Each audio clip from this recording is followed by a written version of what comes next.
All right. Are we're live? Testing. 1 2 3. 1 2 3 4 5 6 7 8 9 10 11. I am Useful Engine 11. Useful Engine 11 here back again for another stream. All right, let's see.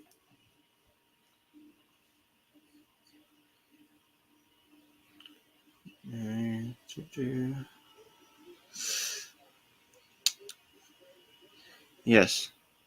Okay. I think we'll wait a minute or so. Here, let me.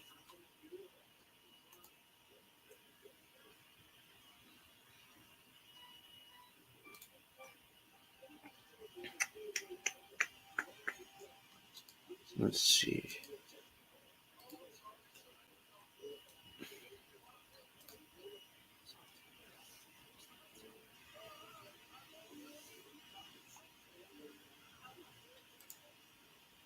All right, let's see.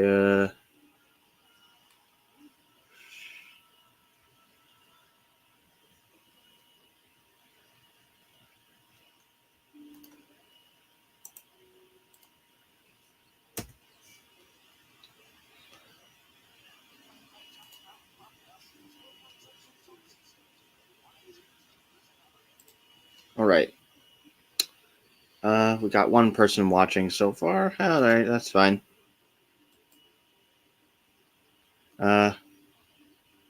Yeah, sorry I'm not saying much at the moment. I'm just waiting for more people to show up. Useful streaming again after after 500 years. No, it hasn't been that long. Oh my gosh. That's a good one though. Genuinely. Okay, here I'm gonna promote this on Twitter, or as it's kind. Shoot, when I did my last live stream, it was still known as Twitter, but now I'm doing a live stream again, and Twitter is technically now known as X nowadays. So, but then again, it's safe to say me and a lot of people still call it Twitter. So there may be no uh, bird type logo anymore, but still. All right, here, let's get this posted really quick.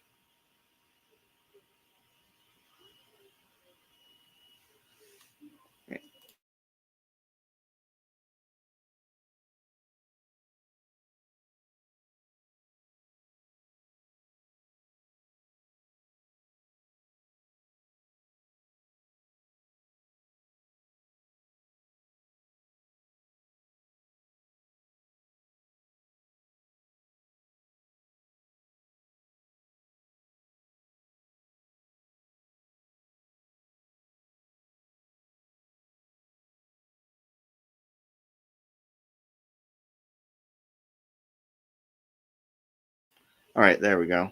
And then I'm just gonna obviously retweet my own post just because. Say, actually, I should probably watch the stream to take a look and see how the audio is. Take a look and see how the audio is.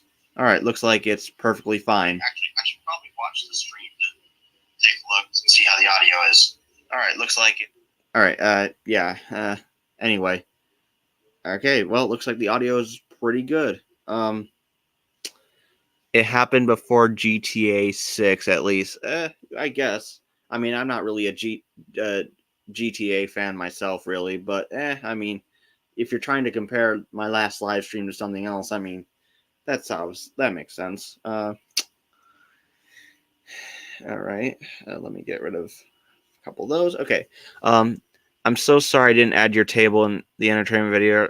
I wondered how many I had missed. It's perfectly fine, man. I mean, yeah. I mean, I did show off your table though, so In fact, So kind of shameless plug type of moment here. But if you guys haven't watched my vlog on my last entertainment visit, go do that. Of course, not now, as I'd like you guys here for the live stream, but whenever you have the time, obviously. Uh, Hi, hello, and hello to the person under the person who said hi.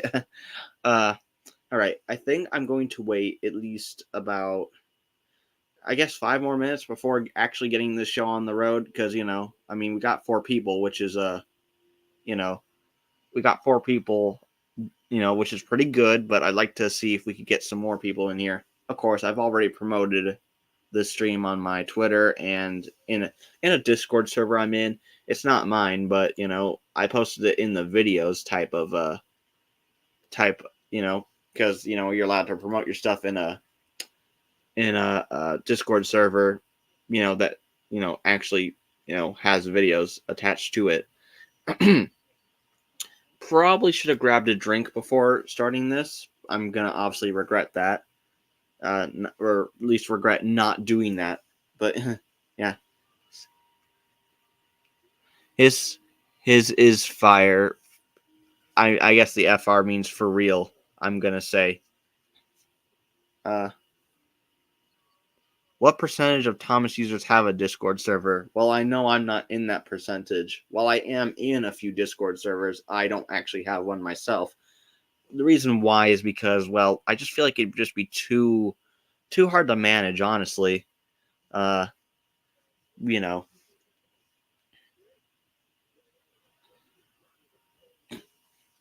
Here, I'm gonna move the. I have 4. What? How do you have 4 though? Gosh. Okay, and you have. Okay, Thomas Tank Engine fan, you have one. Okay. Yeah, I mean the mate in Discord. It's weird. For a while, I didn't use Discord, but it's safe to say over the past couple of months, I really have started using Discord again. Mainly because I've been doing watch-alongs with my friend Chase, Thomas the Small Engine. So, yeah.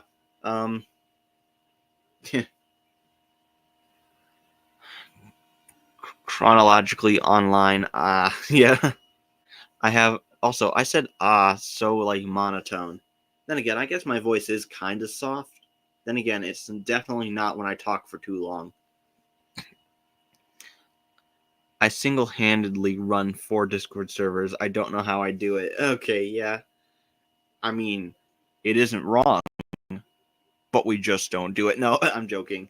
Anyway, let's see.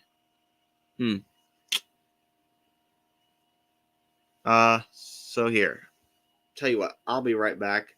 I'm going to go get myself something to drink before this stream continues. So I guess all the people that are in the chat at the moment can obviously talk amongst themselves, and I'll be back in a quick minute.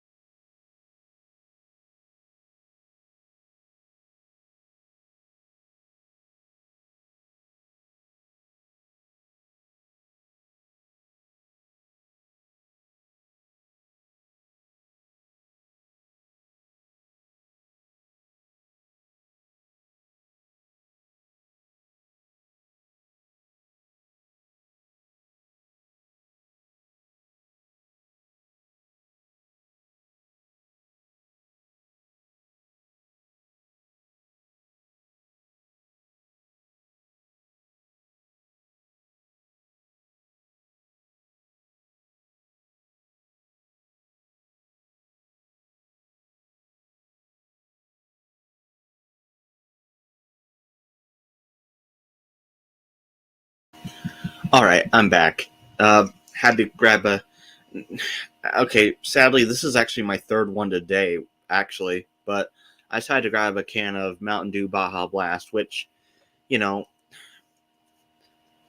won't keep my throat dry, or not dry, but it won't help my throat forever. But and also you might have just heard me opening it, but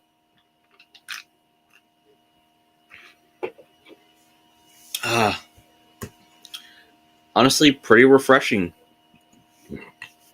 Now it's obvious I've missed a few comments, so let's take a look.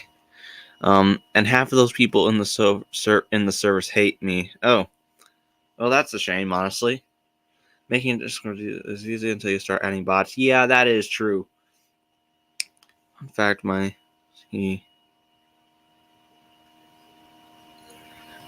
interesting. I don't blame you. Baja Blast is goated. It is, honestly. I mean, it may just because you know, I was a huge, was it, well, I say was because, mainly for his older videos, but I was a huge Mr. MPS 2002 fan. I'm obviously still am, but he doesn't post as much nowadays. It has been a while since he's made a video, honestly, but I'm sure he'll come back soon. Um, but yeah, so we've hit the 10-minute mark on this live stream, which is why I'm actually going to start talking about, because I think it's safe to say, like, literally the first comment of this live stream was useful is streaming again after 500 years.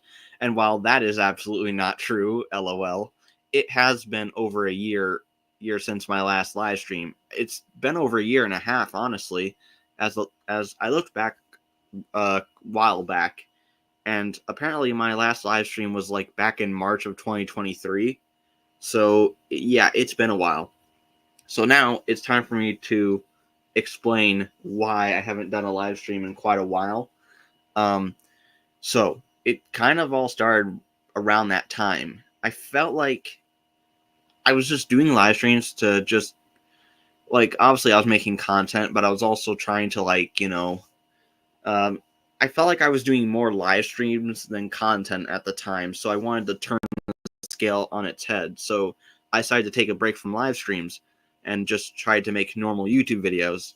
However, little did I know that once the summer of that year would hit, like, because 2023 was also the same year I graduated, and yeah, it's hard to believe that once May of 2025 hits, it'll be 2 years since I've been in school.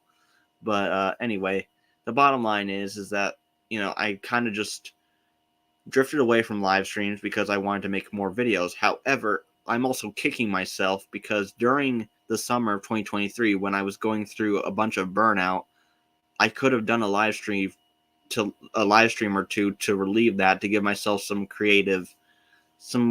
I guess, to refuel my creative drive, so to speak. Um, so that was a big mistake on my part. But, I was just trying to make normal videos, and it's safe to say I have. But I think it's safe to say I've let live streams kind of fall by the wayside for quite a while. Um, anyway, another thing I want to say, so if you guys all remember that update video I made back in January earlier this year, I said I wanted to start doing live streams around like April, May, maybe even June. Well, yeah, that didn't happen because once again, I was just caught up in making actual YouTube videos. Now, thankfully, I do have another YouTube video to post next week, so look out for that. But I decided after the two back-to-back reviews I recently did on the Signal Stone Tunnel and the Whiteface Troublesome Truck, go check them out.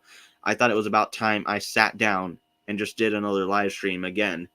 Um, so yeah, I kind of feel bad for letting this kind of drift away.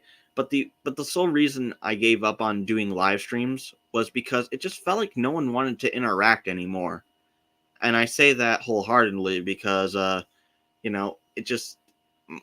felt like no one was wanting to tune in to my live streams. So that's another reason why live streams kind of fell by the wayside. But, now I'm not upset or anything, but, I just felt like maybe I need to give live streams a break. However, it went on like a over a year hiatus, so to speak. Uh, so yeah, that's kind of another reason why live streams have stopped, which was why I definitely wanted to bring streams back sometime soon.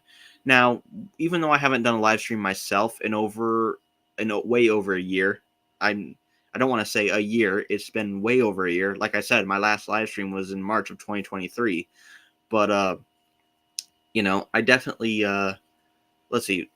I guess the point I'm trying to make is, even though I haven't done a live stream in a while, I have been in other live streams with other people. A good example is Steve the Weave. If any of my subscribers are subscribed to him, anytime he does, like literally anytime he does a live stream, I've always wanted to join. Um, I've also joined the live streams of GTSH Productions, but those have been very few, so to speak. So yeah. Uh, So that's why I definitely wanted to bring live streams back. Again, I wanted to start doing live streams during the summer, but that obviously didn't work out. Now, truth be told, I'm actually very proud of myself because I stuck to an every Friday schedule for quite a while, and I'm technically still sticking to that, even though my last video was posted um, last week on Saturday. But that was only because it was a special occasion. Again, if you saw my Whiteface review, you'll know why. But yeah, I definitely want to get back into the swing of things with this and do at least 2 or 3 live streams before this year comes to an end. So then when 2025 hits, we can start off fresh, so to speak. But that's kind of the reason why live streams haven't been around in a while. And even looking back in StreamYard, it doesn't look like anything's really changed much since the last time I've done a live stream. Now, of course, I've obviously joined a lot of live streams, but it's a little bit different when you're the person hosting the live stream, and then you're the host in the live stream. Like I mean, like the person who's doing the like I'm the person who's live streaming, but then there's people that join, and when people join, it's a little bit different on their end because again they're the ones joining the live stream.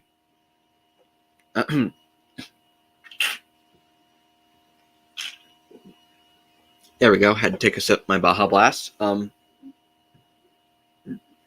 Okay, and I also had to let off a burp, but I don't want to do that in the live stream as that's disgusting. But the last thing I want to do is talk so much to the point where my throat gets clogged. So here, hold on a second. All right, just had to cough for a second. But yeah, that's basically the explanation on why live streams haven't really been a thing in a minute. Then again, me saying a minute is literally an understatement. But whatever. So, bottom line is, live streams are back. And again, I hope to do, well, this is one out of a couple live streams I plan to do. I kind of hope to do maybe another one around, I hope to do another one around, Thanksgiving, another one around Christmas, and since my birthday is coming up early November, maybe I'll do a birthday live stream. I know I've already done that in the past, but why not do it again? And because I haven't decided, or I haven't really planned a birthday video for this year, so I don't think I did one last year actually. At least not that I can remember. So I don't think I did a birthday video last year. You know what? Let me double check this. I'm kind of curious now. Let's see. I kind of hate. Also, if you guys have realized this new feature on like your phone, like it shows like all the videos you made. Like there's obviously the ones that are public, unlisted, and latest, but it's kind of annoying honestly when you're trying to scroll back in time a little bit. Yeah, I did not make a birthday video last year, so I kind of missed out on that. But I hope to make up with that this year by again once again hopefully doing a live stream. But yeah, so again, that's all I really have to say about that. Live streams are back, and I'll try to be consistent with them, and I'll also try to work them into my YouTube schedule of uploading videos. Even if I have a long string of video, like say I have 5 videos to post, but however, I decide to do a live stream, in the middle, like either in the middle of that or like at the beginning or tail end of it, so that again, while I'm doing a live stream now, I can obviously work. I can obviously spend a little bit more time working on videos. Uh, anyway, so that's basically that. So here, let me see. I'm trying to. Yeah, I'm trying to, I guess, get acquainted with everything again. It's been a minute. Banners. Okay, yeah. Comments. Okay. Ooh, I just cracked my neck. Gosh. All right. Let me catch up with the comments here. Okay, and yeah, I guess we're going into a bit of a backstory there. This threw me off. Okay. Yeah, that makes sense. Oh, there's a Steam Engines United. Yo. to back at you. I'm a BRB. Yeah. All right. Then again, you said that a couple minutes ago. So yeah, since Online is gone, I'm probably going to take a break from making videos. Yeah, that makes sense. We all need a break now and again. I know I certainly did. Then again, there's a difference between taking a break and just generally being lazy. But then again, I guess they both kind of go hand in hand.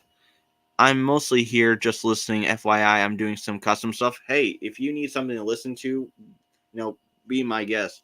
Although I am going to put this up on stream, actually. And of course, Waddling Western 08. Welcome. I obviously saw your. Well, first off, I saw that awesome sort of season 3 recreated set you did on Twitter, and then of course I posted some of my stuff, you know, to you via a comment section because you were obviously bored. Hello, Donald Douglas 2005, and yeah, make videos again once. Yeah, I've Soda Online. I don't want to go into any controversy, but I guess you do you. Obviously, now here I'm gonna put this up because now that live streams are back in full swing, we're going to do a Q&A. So ask me any questions you want. Of course, obviously, as long as they're for A, appropriate, B, obviously, nothing personal.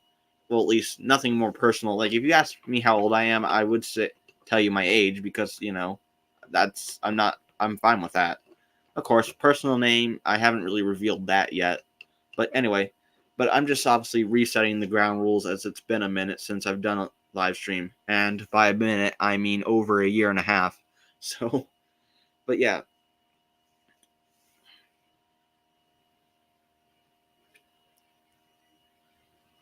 How would you put an LB and SCR J1 or L class in your AU? Here, let me search up that class really quick.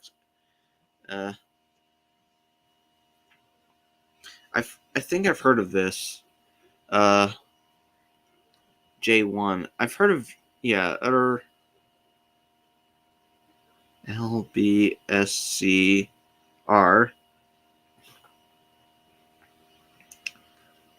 J1. Oh, one of those. Oh gosh. I don't. Well, they definitely probably be on the London Brighton South Coast Railway. Obviously, it could definitely be an interesting dynamic with Thomas for sure. But let's see, when were these built? 1910 to 1912. Yeah, I guess Thomas could have an encounter with one of these before going off to Sodor. I'm not sure. I mean, while the class looks cool, I've really had no plans for an engine like that. Although I have been wanting to make one of the Furnace Railway's Baltic tank engines, but that's a future project for a future day. But seeing a Baltic tank engine and then a J1 or J1, J2 classes, those are some nice big tank engines, honestly. Currently listening to this while filming a remake of Not So Slow Coaches. Yes, I love that episode. Next to Toad's Adventure, that's literally that's literally my second favorite episode from season 18. The first being Toad's Adventure, which if you guys haven't seen already, me and Soda Productions just plan to agree to disagree on that episode. I mean, how would you put a J1? That's the thing. I kind of wouldn't because I've already created. Well, first off, I've already created a few OC characters already, and I just don't know where I could really put that. I mean, with it being such a big tank engine, I guess it could just work on the main line. But other than that, I really have no plans to incorporate that type of locomotive. At least have it on Sodor. And also, since I follow the Railway Series timeline technically, I'd also have to do research on if these things, if any of them survived or if they've all been scrapped. Then again, I guess since this is the Thomas universe, we can technically defy the laws of physics, I guess. But not in the Thomas decides to jump a bridge type of way, or the engines try to bounce type of way, and certainly not to the whole, all engines go type of deal. They yeah, they all were scrapped. Well, I guess there could be at least one diamond in the rough that survived, like Thomas. But then again, yeah, I don't really have plans to incorporate that type of locomotive. But it is a cool one, and it would definitely be nice for just I guess Thomas's early days. I guess. Yeah, all right, here I'm taking it. I would I would say I'm taking a shot, but no, drink don't drink, it's bad. But well, then again, I'm not even 21 yet, but still, I don't recommend that. But anyway, I'm taking a drink of Baja Blast because my throat is running out already.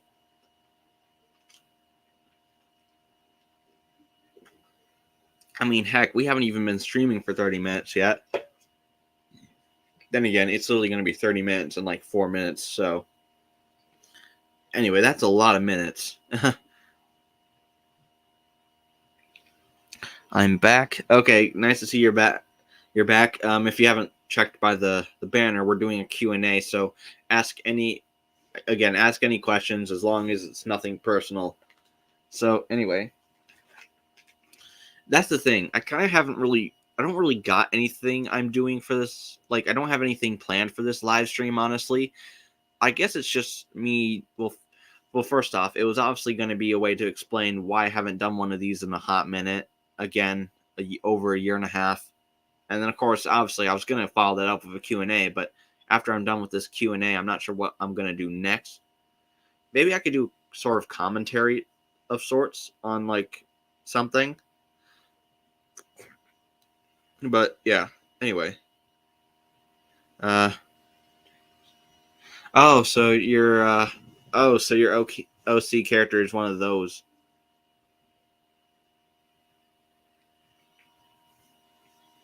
Yeah, that's nice. I would share some of my AU characters, but I don't want to spoil anything because I want to make a future series. So if you want to learn anything about my OC characters that I've made, you obviously have to.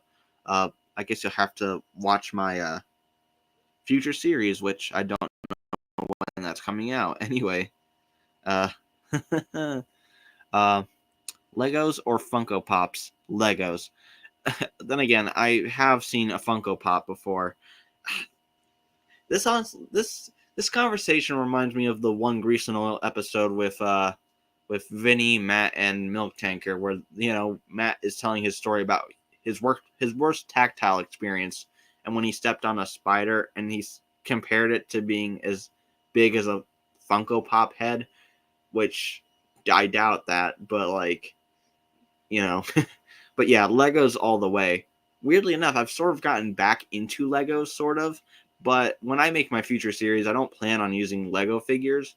I kind of plan to buy the Capsule Playroll ones so that they're more in scale. In fact, I've already got little figures of the conductor people painted that I actually repainted recently, which, if you haven't, you can look at that on my Twitter or Instagram, so go follow me there. I would say shameless plug, but this is my channel, so I can technically plug whatever I want, really. Legos are more satisfying. They really are, and I guess now I haven't built a Lego set in a long time, but it's kind of like like building a model railway. It's meant to relieve stress, but it isn't really. But it is really stressful though when you accidentally step on one of those. Doesn't help that it also doesn't help that if you're barefooted and don't wear socks, then it hurts even more. So, yeah.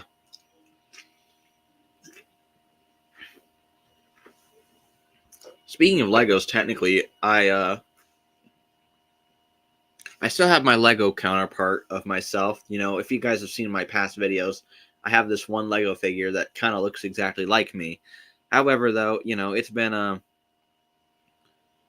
you know, would you rather use DeviantArt or be shot in the face? DeviantArt. I mean, then again, if I was in a do or die situation, then I guess I don't even know. Yeah, let's maybe have the questions be less violent. because like that's kind of asking like what's worse, being shocked by lightning or being shocked by a taser? Like, of course, that's a little bit more tame than that question, but still. So yeah, let's keep the questions. Let's keep the questions maybe Thomas related. Well, then again, Legos or Funko Pops is it's a simple question, which which again I already answered Legos. Let's see. Now, I guess the thing is, I won't really be inviting people in. I was kind of planning about having like Sudrian or Chase. By the way, if you don't know any who those people are, they've appeared in my videos. The Sudrian, I've done a crossover with, and Chase, I talked to a lot, mainly because he's only behind me by like 3 hours. Like it's 5:30 for me, but for him, I'm positive it's like 2:30. It's actually 2:30 for him right now, which is kind of interesting because that means it's like literally the middle of the day. And of course, knowing me, it's obviously was the middle of the day a couple hours ago. Anyway, so I'm just kind of checking my socials really quick.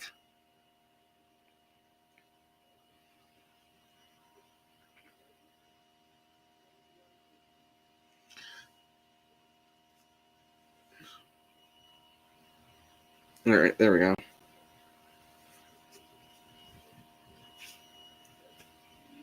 All right. Let's see what else. But keep the questions coming. I think we're gonna keep going with this for a minute. Let's see.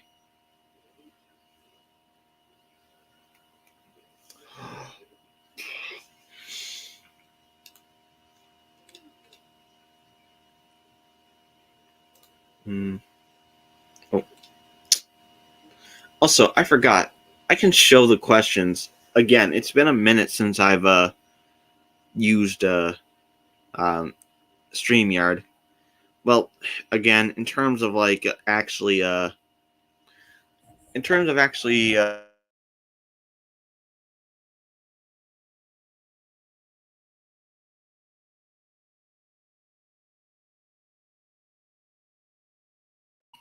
okay. Apparently my something kind of happened with my mic for a second. Here, let me just here. Let's see what. Well, okay. Here's the thing. I picked up the microphone to bring it closer to me because I'm kind of leaning over a little bit. Then again, I know the microphone could pick up my voice probably easily, but let me watch that back for a second.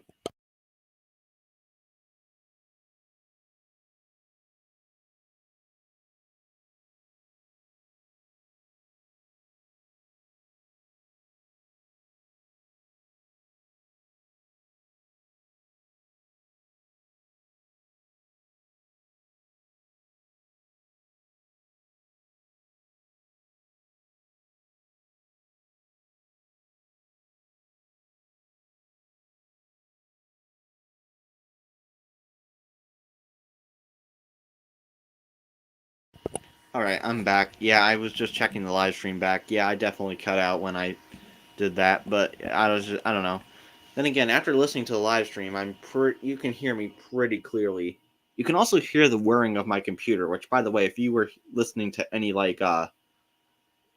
weird background noise, that's what that is. Also I'm just going to hide that now. So yeah, did you know that Kana was apparently a stolen original character? Yes, sort of. I mean, I obviously heard that from Dennis, aka a Soto's Life video. He made that one iceberg video that absolutely blew up, and I think that was one of the things on the list. Um, Not sure how believable that is, honestly, though. I mean, I guess it's possible, but I don't know. The thing is, like, don't get me wrong. I obviously care about obviously if because if a company stole a personal character, then that's just completely rock. That's just completely flat out stealing, At the same time, though, I really do not care for All Engines Go at all, so I don't know how much I really should care. Because if Kana is a stolen original character, then yeah, that's something to care about. But since it's an All Engines Go character, I find it hard to really care about that. Not trying to make that makes me sound bad, and yeah, probably, but you know, I just don't like All Engines Go. I'm just gonna leave it at that. Uh,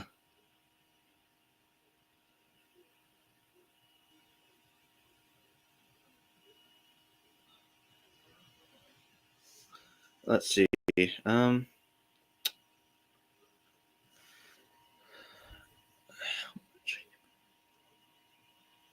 how much you want to bet Mattel will steal Dudley from the buried truck? I'm not. Yeah, that's not gonna happen. Mainly because the way Dudley's written, he's supposed to be a downright evil guy, and since Mattel's all about happy and no more dark and cynical stuff, then I doubt that's gonna happen. Besides, Dudley exists within the Railway series era, and it's safe to say that era has been long gone, so to speak. But yeah, I doubt that's gonna happen. All right, taking another sip of Baja Blast. Just, I guess I'm saying that just to let you guys know, because I can't talk and drink a Baja, take a sip of Baja Blast at the same time.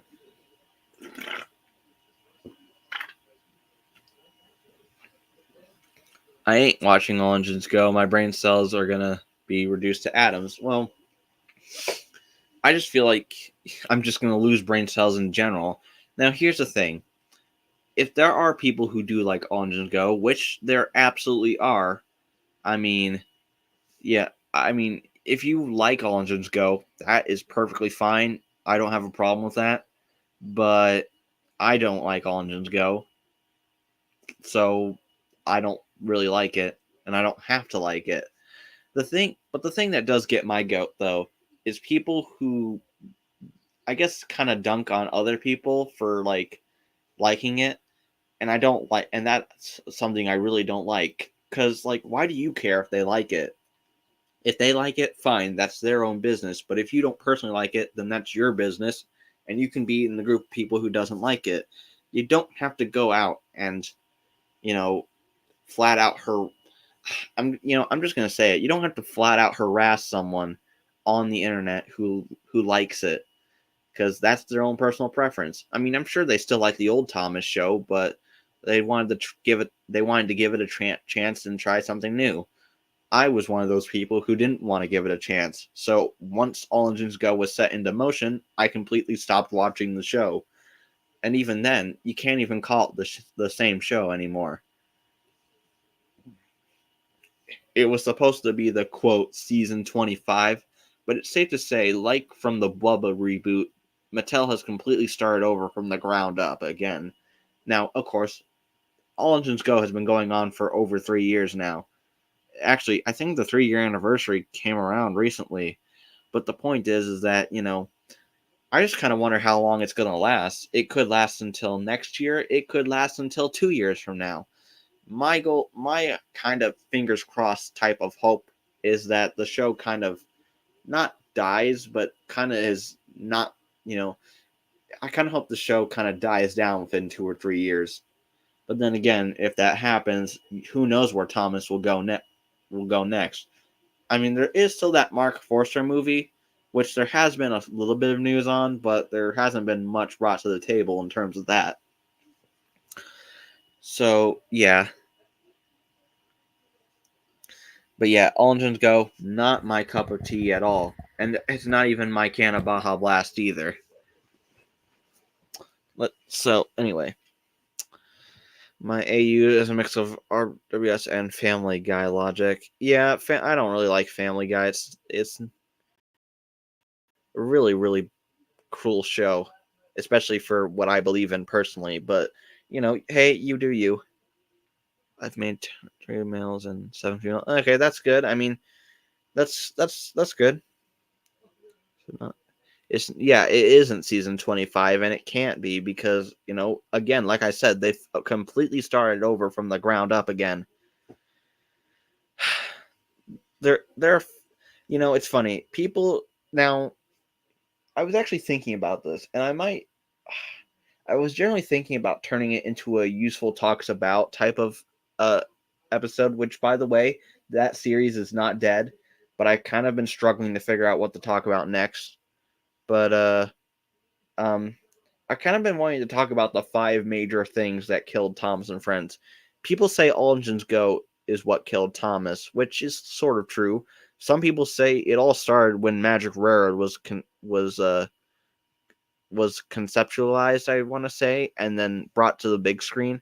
But if honestly, over time, Thomas has slowly died, but also slowly resurrected, and then slowly died again. The 5 major things I think is what killed the show was one, Tatmar, then the second one being the rebrand to the Hit era, then the switch to um, CGI with the dull writing from the Sharon Miller era, and then you have Wubba, and then you have All Engines Go. Those are the 5 things that have killed Thomas.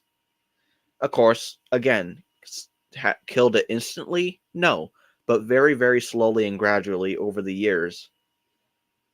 Anyway, uh, do you like Five Nights at Freddy's? It's not really my thing, honestly.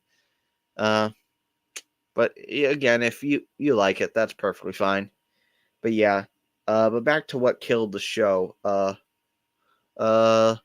LeBron James. Oh, hey, Leland. It's nice to see you. Um, anyway, uh, but yeah.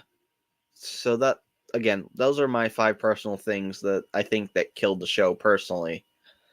Um, but yeah, Anyway, if there's any more questions, obviously send them in. Although I think, tell you what, we'll keep this Q&A going until once we hit the hour mark. But then after that, I think we should, kind of switch directions from there, which is fine. We still got, plenty. We got like over 15 minutes. So again, if there's any more questions anyone wants to ask me, feel free. So while you guys do that, I'm taking another sip of Baja Blast.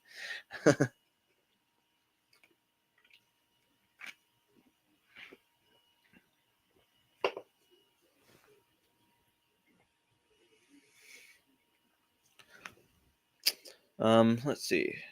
Okay, nothing yet, but I'm sure there will be soon. Here again, I'm gonna check Twitter really quick. I guess this stream would be more fun if I would send the link to people, but I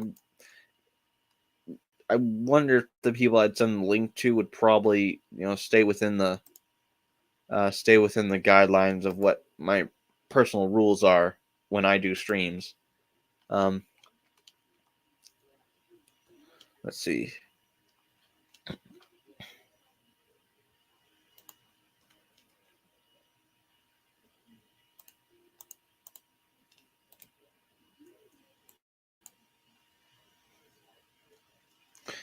Let's see. I'm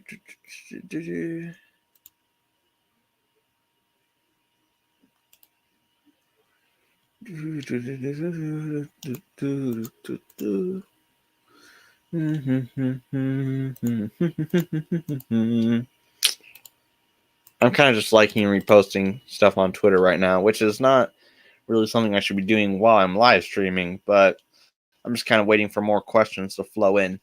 And also, I'm not even looking at the screen right now, so yeah. Um,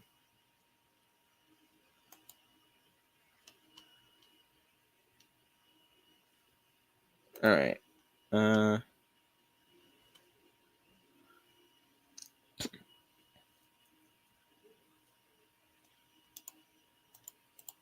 all right. Let me switch back. Son. Let's see.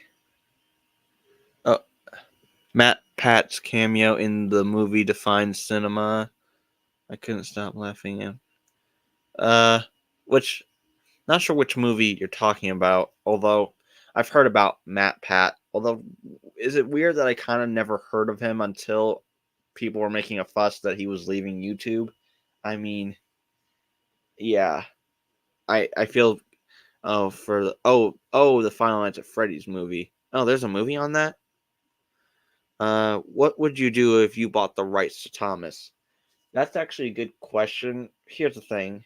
I feel like, well, first off, I feel like I have to be at the top of a major company in order to do so. But if I bought Thomas, then I definitely would try to revert it. Here's the thing. I don't think I can revert it back to the way it used to be when there were models and big sets, as again, everything has a budget. Then again, so did, animation as well. So, you know, uh, I don't know. I mean, I guess I try to revert it back to how it was at the peak of the Brenner era, but that means I'd have to get all those people semi. Well, then again, though, I'd have to get I'd have to get an animation team. I'd have to get a team of writers, which I guess I could also be one of. I guess the best part about it, I guess I could probably choose which characters do and don't come back. Then again, the only characters I really wouldn't have come back are the Logging Locos. But then again, they kind of already did that for me once the Miller era ended. Um, anyway, yeah, so I guess that's what I'd sort of do. Um, 3 to me on it. Okay. Oh, Sonic 3. I guess you're saying Sonic 3 over the Five Nights at Freddy's movie. Matt Pat is the game theory guy. Yeah, I've heard of that. I've heard of him, being the host of that. But of course, I never heard of him or that until earlier this year, I guess. So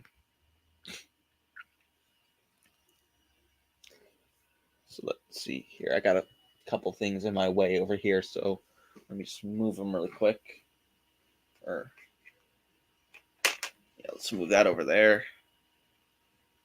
And then let's move this over there. Okay. The best types of characters are blank slates because you can do literally anything with them you want. Yeah, that's technically true, and I guess it is more fun to write for them than say the main cast because don't get me wrong, as much as I want to write a story about Edward or a story about Emily or a story about Toby or Henry or Gordon, or even a story about Thomas, it just feels like they've all been overused. I know Thomas is the main character, but come on, you got to give roles to those secondary characters. Otherwise, they're, secondary characters. Yeah. But yeah, that's why I some of my favorite characters are definitely the ones that come from the hit era, obviously. Honestly, I'm a huge fan for the season 9 characters. And even though they're not as interesting as the rest of the new characters, I absolutely love Hank. I love Colin, and believe it or not, even though she literally has nothing to her in her debut episode, I love Flora. But then again, it's probably due to fan content. That's probably why. Um.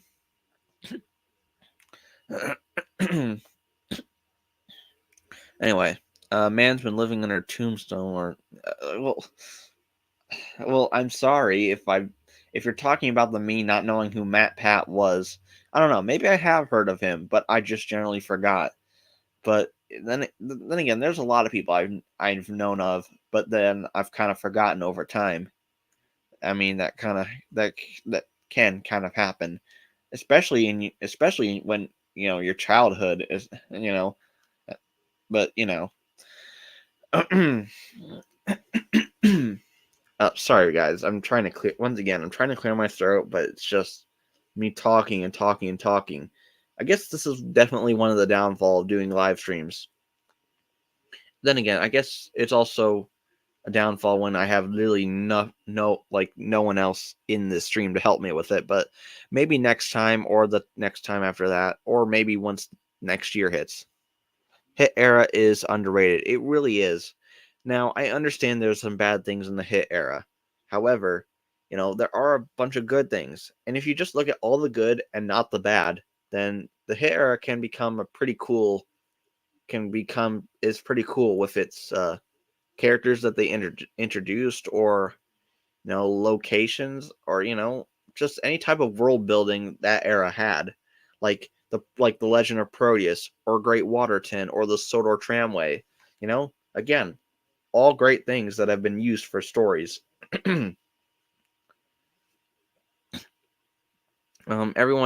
Everyone's talking about the two Henrys theory, but no one talks about the two Tobys theories. I've never heard of that. Then again, I know in the Railway series, Toby apparently has two faces. However, it was literally never shown in. There have been many instances in the Railway series where we've seen Toby's backside and he hasn't had a face on that. It's kind of like how Henrietta gained a face in like Thomas and Victoria, yet if you look at her in like Toby the Tram Engine, she clearly didn't have a face. So what, did it just magically spawn there? The same thing goes for CGI series, but it's of course there's the model series and the CGI series, so it's a whole new different can of worms. Anyway, then again, there are a lot of characters actually. Two Henry theories is buns. Not sure what that's 100% supposed to mean, but I'm not a fan of that theory. I just think Henry went to Crewe normally and came back, the exact same engine, but just with a few modifications. Obviously, he gained those steam pipes, which look like which are the triangles on his front, and then you have and then of course he obviously got a new firebox. Why does Toby act different engine after season 7? Because he's not Toby, he's a replica. Oh, that's actually kind of an interesting theory if you take.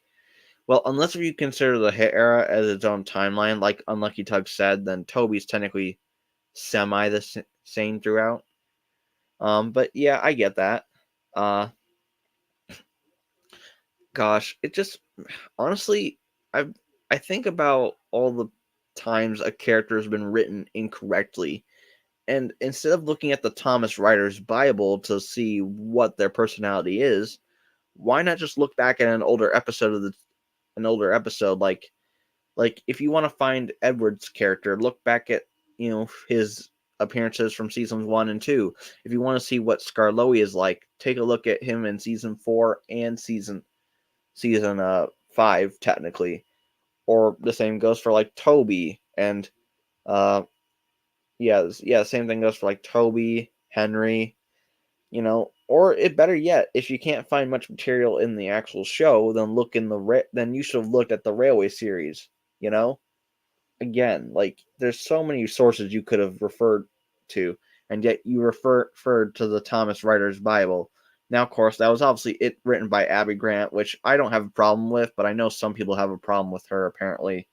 But still, she wrote that book, and whether if it was now, I don't think it was out of spite, but gosh dang it, like after seeing a couple of videos that have gone over that book, it is so disheartening and hard. And while the hit era clearly, and that kind of rolls back around to the conversation on the hit era. The hit era, it had a plan going in, but it was a plan executed poorly. So, yeah, and it didn't help that the main characters were either hit or miss. The narrow gauge engines were messed up a little bit, and the new characters that appeared within that era were only made to sell toys, which is why I think it's safe to say once Hero of the Rails came along, yeah, toys were still being sold, but I think it's safe to say that the characters were actually being used as characters, because let's be real, some people's favorite characters from the Nitrogen era contain of like let's see, there's Hero, Victor, Paxton, and Luke. At least those are the ones I know people absolutely love. Of course, I love others, like, believe it or not, I actually like Bell and Flynn, and I don't mind Stafford at all.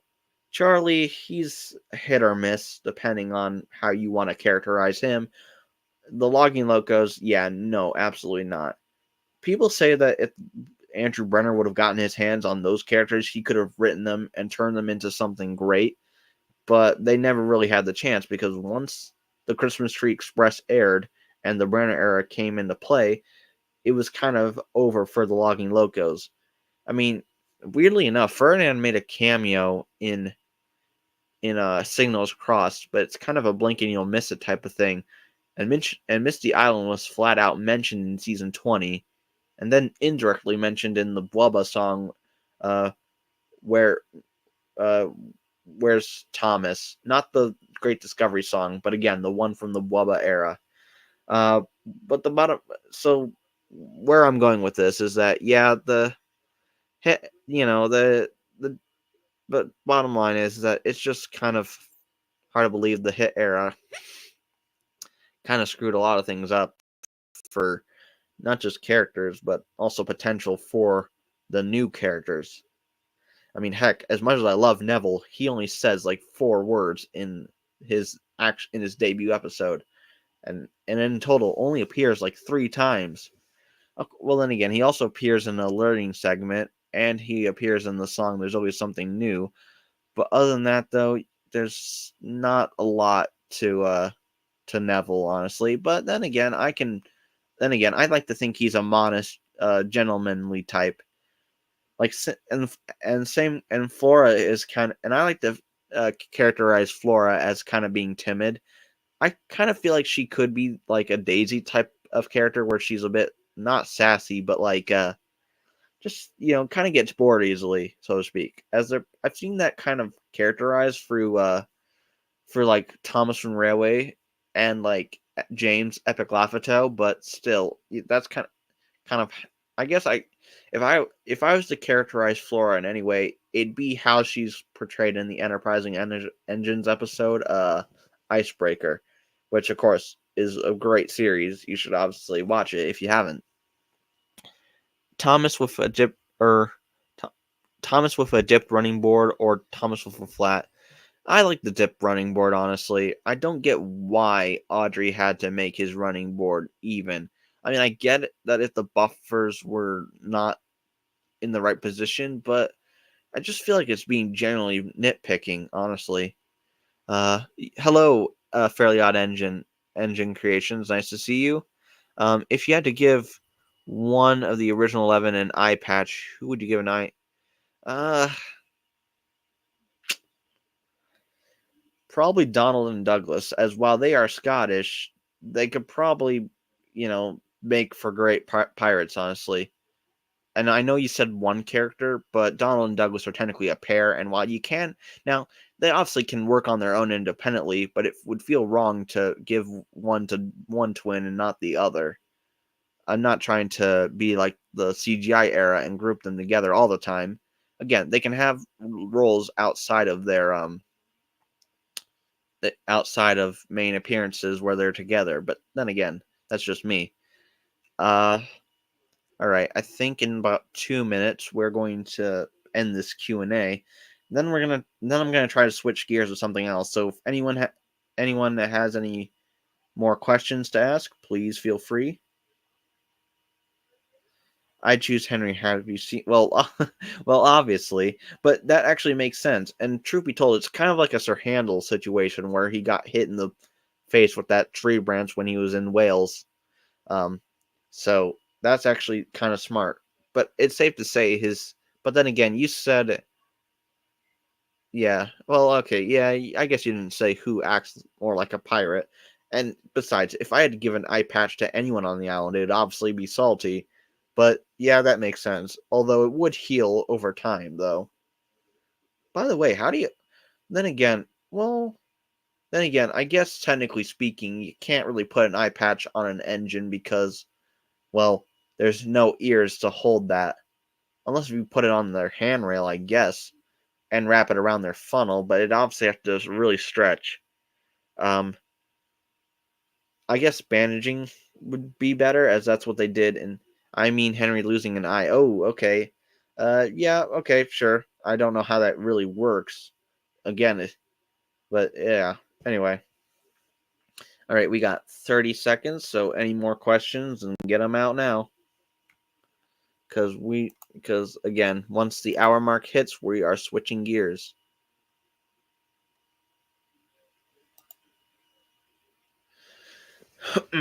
Five, four, three, two, one. All right.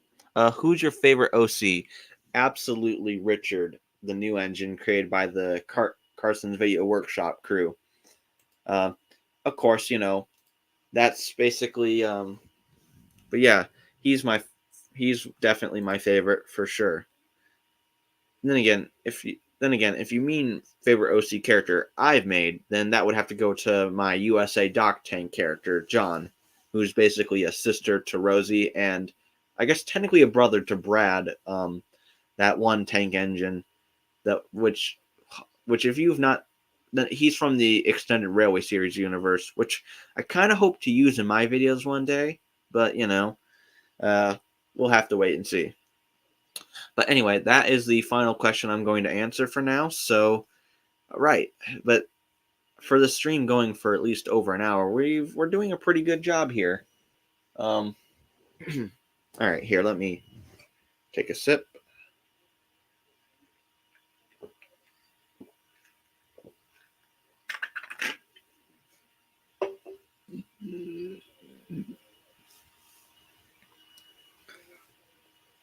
How would you rewrite the Adventures of Thomas characters? I don't know, honestly. I mean, I remember seeing that one video by that Derek guy who went over it. But here's the thing: I don't really know, honestly, because, well, yeah, I know Puffing Billy is one of the characters, and I know there's a hand car named Squeak, I think, and then there's this big rotary snowplow that's like Dustin named Bertha. But other than that, though, I generally don't know how I'd really characterize them or how I would rewrite them. I have zero creativity of thinking questions is hard for me. That's fine. I mean, if you want to ask me basic questions like "How was my day?" that's perfectly fine. I mean, it doesn't have to be 100% Thomas related, even though I prefer the questions to be so. Uh, but yeah. Um.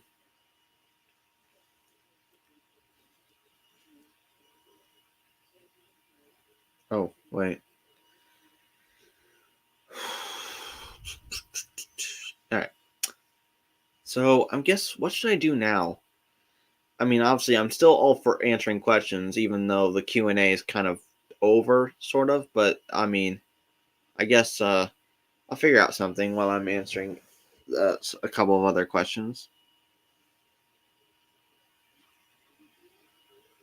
Here, let me just. Boop. Okay. Uh, if you feel like place sucks,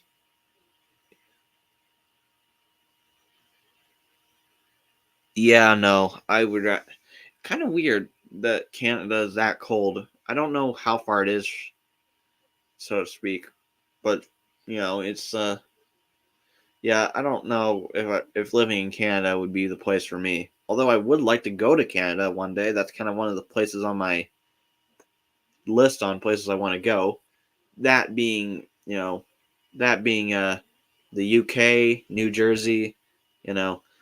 Then again, before I travel anywhere outside of, America, I think it's safe to say I need to visit more places within it.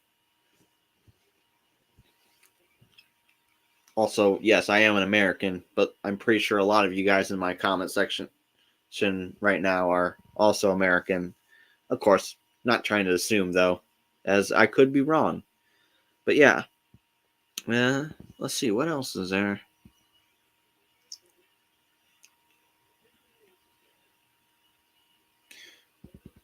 Do you uh do you like spicy food? Yeah, I do.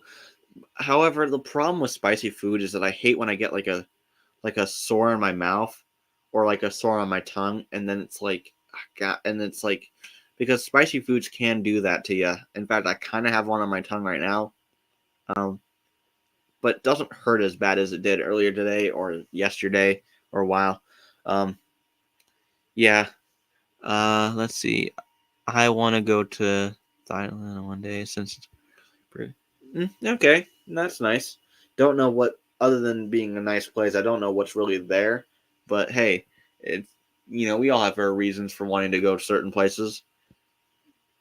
I have my dreams to travel, but I should be like Duck and be humble about where I'm at right now, so to speak. And besides, I wouldn't want to travel all the time anyway. It'd just be like kind of like I travel and then like I don't travel for another 3 to 4, maybe 5 months, and then I travel again. Then again, if I want to go to more train shows, then I'm gonna have to plan for these things. As since Entertainment Junction is going to be closing in 2025, may it rest in peace. You know, I obviously got to try to go to the Great British. I want to try to go to the Great British Train Show in Canada, which is one of the reasons why I want to go to Canada. I want to go to the Edison show in Edison, New Jersey. That's literally where all the Thomas fans kind of flock, so to speak. And don't get me started about Audrey Extravaganza. I definitely want to try to go there. And I also want to visit the Talyllyn Railway in general. I want to live near the Bluebell Railway. And that's the thing. If I ever go to the UK one day, then I'm obviously going to try to visit other railways like the Bluebell, obviously, the Festiniog, maybe the Keighley and Wharf Valley. I mean, mainly because the 2MT tank engine based off of Arthur lives there.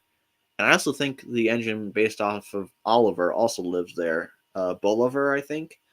But then again, I could be totally wrong. I'd have to watch Unlucky Tug's video on the real life bases to double check to double check myself to see if I'm right. But I'm not going to do that right now. I'm just going to keep answering questions. I guess I could. Let's see. Uh,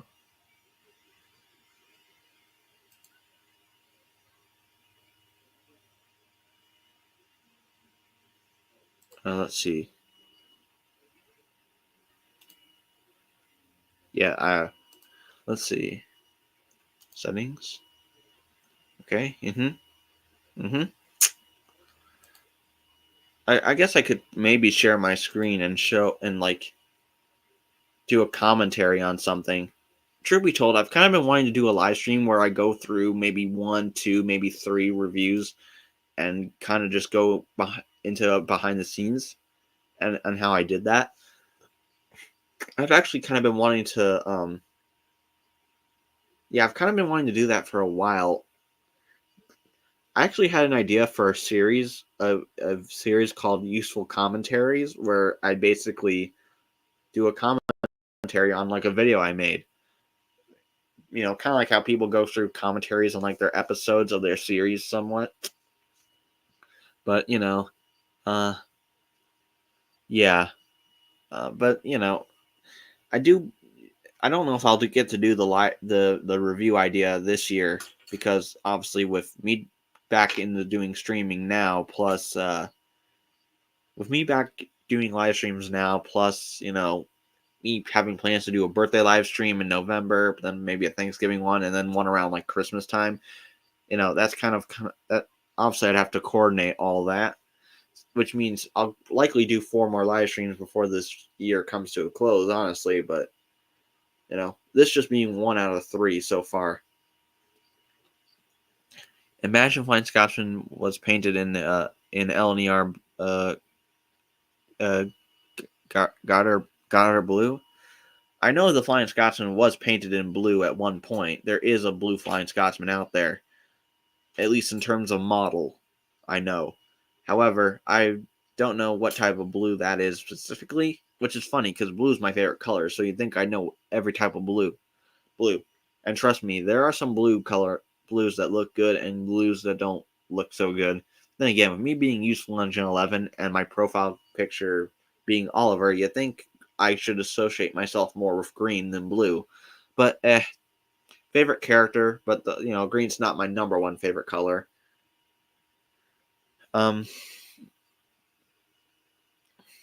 Almost every Atlantic tender engine looks the same to me. I guess that's true. Then again, maybe it's because they are mostly the same in terms of design. I mean, there's like an actual Atlantic, like what the Fat Controller wanted.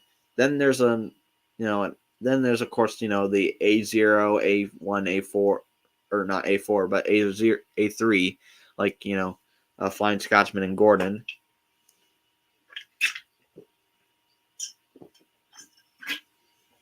There's also the V2 class, which is, what Green Arrow is based off of. So yeah. Any character that has a sloped, any character that has like a sloped firebox, yeah, they kind of look semi-similar. All right, well, that was just me crushing up my Baja Blast can, which means not only am I out of Baja Blast, but I might need to get myself something else to drink in about a minute, but we don't need to do that right now.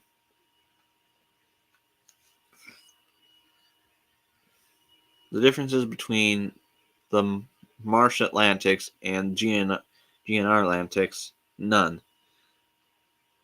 Okay, yeah, I guess that makes sense. Anyway, let's see. What should we do?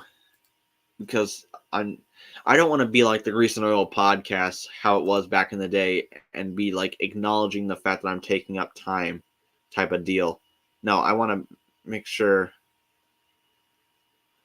Yeah, I want to make sure I'm actually doing something constructive so that you guys want to keep watching, because that's kind of a problem with I guess that's why I should have figured out what the heck I wanted to do beforehand. But again, I just wanted to get back to doing live streams. And besides, whatever things I want to do revolving live streams are kind of on the back burner until next time. So here, let me see. Here, let me pull up another YouTube. Well, I guess we'll just use this one. My channel. Let's go to my channel. I'm live streaming at the moment. Let's see. What should we?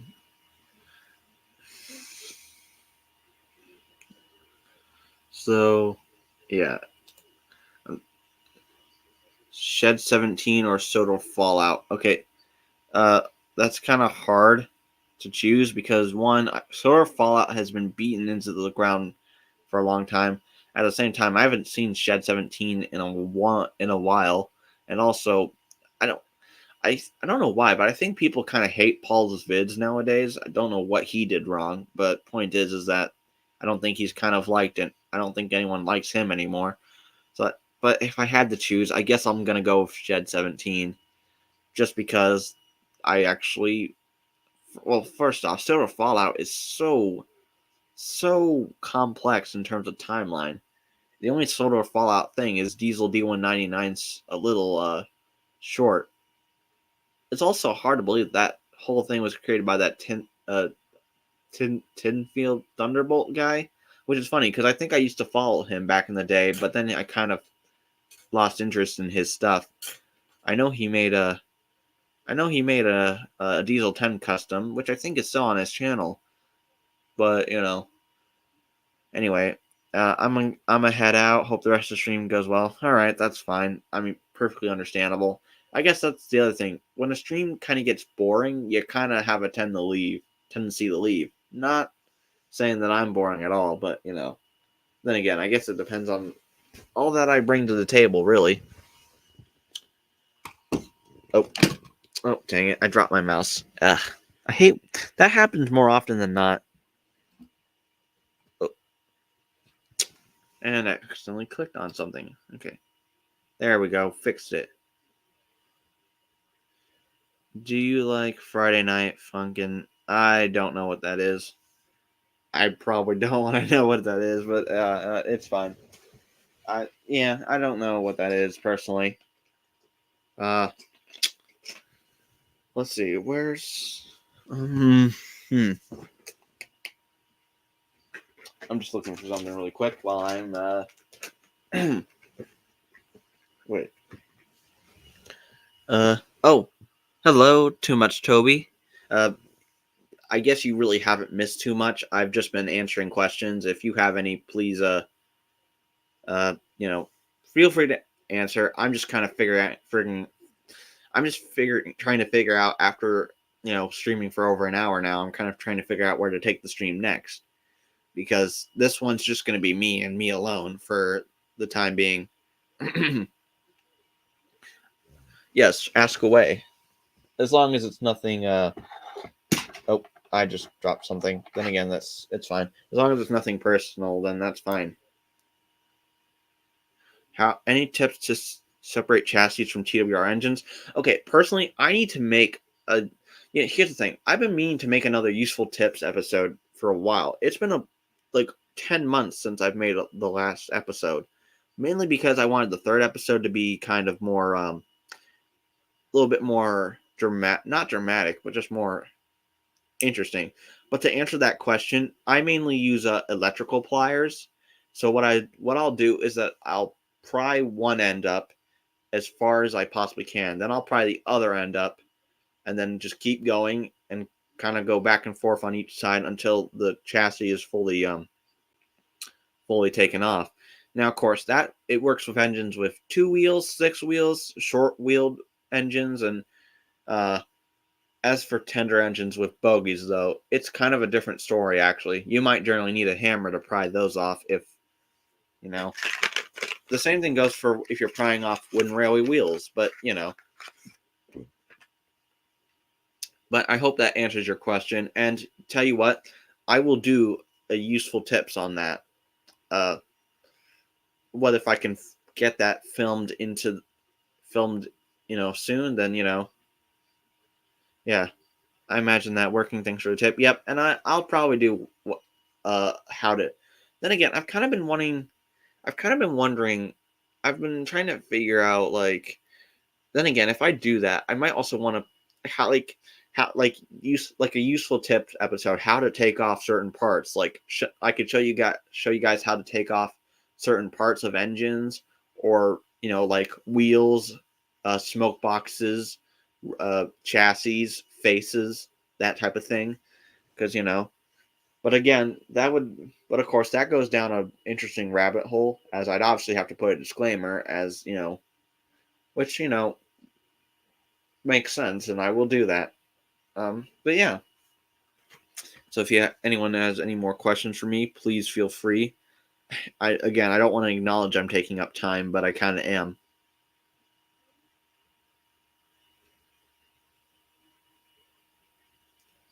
All right. Um.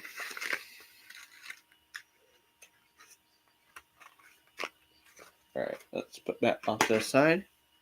And do you remember? That's another question for the Too Much Toby guy. Uh. Okay. Tell you what. I'm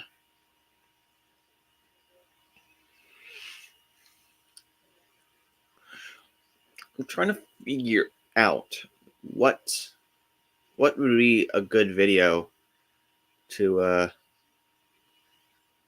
what would be a good video to post, or not post, but like take a look at. Hmm. Tell you what, how about I actually here? Let me just do that. So tell you, sorry if I'm being a bother with these questions, though. If I may ask, what's your favorite fan film series? Not at all. If you have questions, please feel free to ask. Uh, what was your favorite fan film series or project? One of my favorite like fan projects is Project Tiger Moth, made by Jacob Jarrett and his team. They did a really good job. I really wish I could have been there for the actual premiere that they did at the Edison show, but sadly was not able to go due to the fact that finances and all that stuff. Which is why when 2025 hits, I definitely try to turn that around. There's no way I can do it this year, and there's no way I can do that at the beginning of next year, like say March. But I want to try to do that sometime next year. But yeah, Project Tiger Moth. In terms of favorite fan movie, there's so many favorites. There's the Sodor: A New Era movie made by Train King James. There's Defenders of Sodor made by Nathan. I Love Train 323. There's also it's not a movie. It's more of an episode, but the way it's filmed, shot, is treated like a movie. There's the Enterprising Engines episode I think 66, Coldy Fell. Um, all great films. Let's see. And in terms of series, my favorites are obviously Enterprising Engines, Thomas the Train's Adventures, Sodor: A New Era, Sudrian Stories. Um, and there's the Blue Tracks Dax series. Um, yeah, yeah, those are. I could probably name more, but those are just a few off the top of my head. Um, Agreed, certainly high up there for me. Project Tiger Moss was honestly one of the best things. Yeah, they really were. Ah, nice. Yep. Yeah, those are some of my favorites. I love watching. Um, let me let me check. Let's see. Um, I also now, even though I'm technically one of the people who works on it, technically, Classic Series Creations is still one of my favorites. Of course, it's hard not to feel biased when it comes to episodes I help out with, so to speak. But I guess, but then again, I guess that's the best part. After you're finished done, uh, after yeah, I think it's safe to say, after we finish with season two, I'll look back and say and figure out which one's my favorite. It'll likely come down to two. Of course, there'll probably be like 5 out of the 26, 27 episodes we make that Oh, there's a fly, kind of like, kind of like James. Let's see. What would you think would happen to the engines if Sodor was dieselized?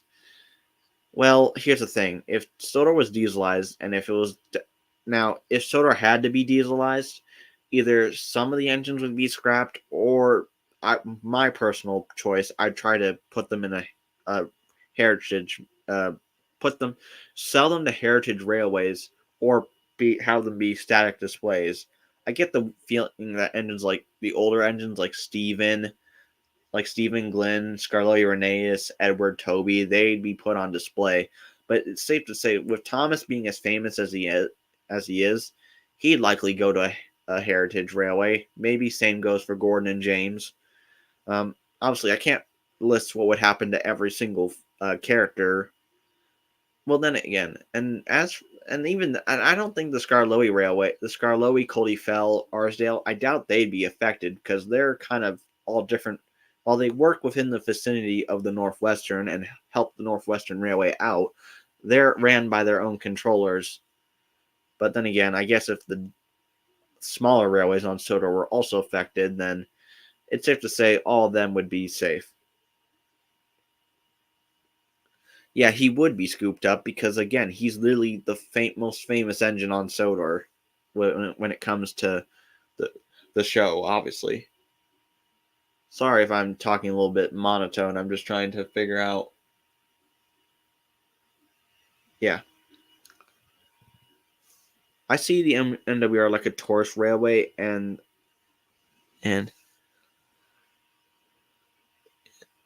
yeah, of course. Yeah, exactly. Here's the thing: Sodor is technically a normal railway, but the thing with Sodor, it was just a railway that managed to stay steam, in at least in the words of Master of the Lemons. At least that's I'm quoting him when I say that. Sodor was normal until like the '60s, when because it's safe to say they started saving characters, the engines like Donald, Douglas, Oliver. They started being saved and brought to Northwestern. And then now the question is, if you go by the Railway Series logic, how can more engines come to Sodor? Well, I like to think that they were purchased from heritage railways. Engines, it's not too far off for engines like Arthur, Murdoch, Molly, Neville to be bought from heritage railways. Characters like Mighty Mac and Hector are a different story. Mighty Mac is owned by the Scarloey Railway, and Hector's just a piece of rolling stock. So you don't have to go too in depth with them in terms of where did they come from, in terms of you know, like, where did they come from? Because they're one of them is a narrow gauge engine, so you really don't have to question that. And Hector's just a piece of rolling stock, of course, an essential piece of rolling stock. I'll say that much. But yeah, uh, anyway, let's see. If Diesel 10 was on Sodor, half engine would. Well, Oh, the half engine. That story is I feel mixed about that story. But let's be. Yeah, I don't know. I feel like you can't really compare that honestly because on one hand, yeah, the half engine looks absolutely scary, but Diesel 10 kind of can do more with his claw. But it's kind of like comparing apples to oranges. It's kind of unfair. Oh wait. Oh, I'm sorry, I read that wrong. Half of the engine. Well, yeah, but that depends on. I don't know. I half engine. I mean, half of the engine. I mean, yeah, I know. I'm sorry, I misinterpreted. Uh, Also, just an AU idea. All the engines are owned by various railways or permanent loan to the underyard. Yeah, that's what I'm thinking. There's also, there's also the theory to explain where certain characters went. Like, the reason we don't see characters like Flora much is because we haven't seen Great Waterton since like season 12, and she's just working the Great Waterton tramway. And some people like to think that characters like Molly and Neville went back to their old railways they came from, or like characters like Hank went back to America. Personally, I'm not a fan of that because like once a character is on Sodor, that's technically their home now. In terms of like now, it is a little bit different for characters say like Stepney. Like he comes to Sodor and he is on Sodor in the TV series, but he's technically still owned by the Bluebell Railway in the Railway series. So that kind of creates a little bit of conflict, which is a headcanon that I'll go into another day. But but bottom of the bottom of the barrel is it's just it's kind of yeah, it's kind of interesting when it comes to uh you know but I do believe that engines like Molly, she had to have come from a heritage railway at some point. At least after dieselization, she was probably bought by a heritage railway where she either pulled passengers or goods, maybe. And she spent half of her life there before being bought by Sir Topham Hatt, and then we kick off her introduction with Molly's special. Um,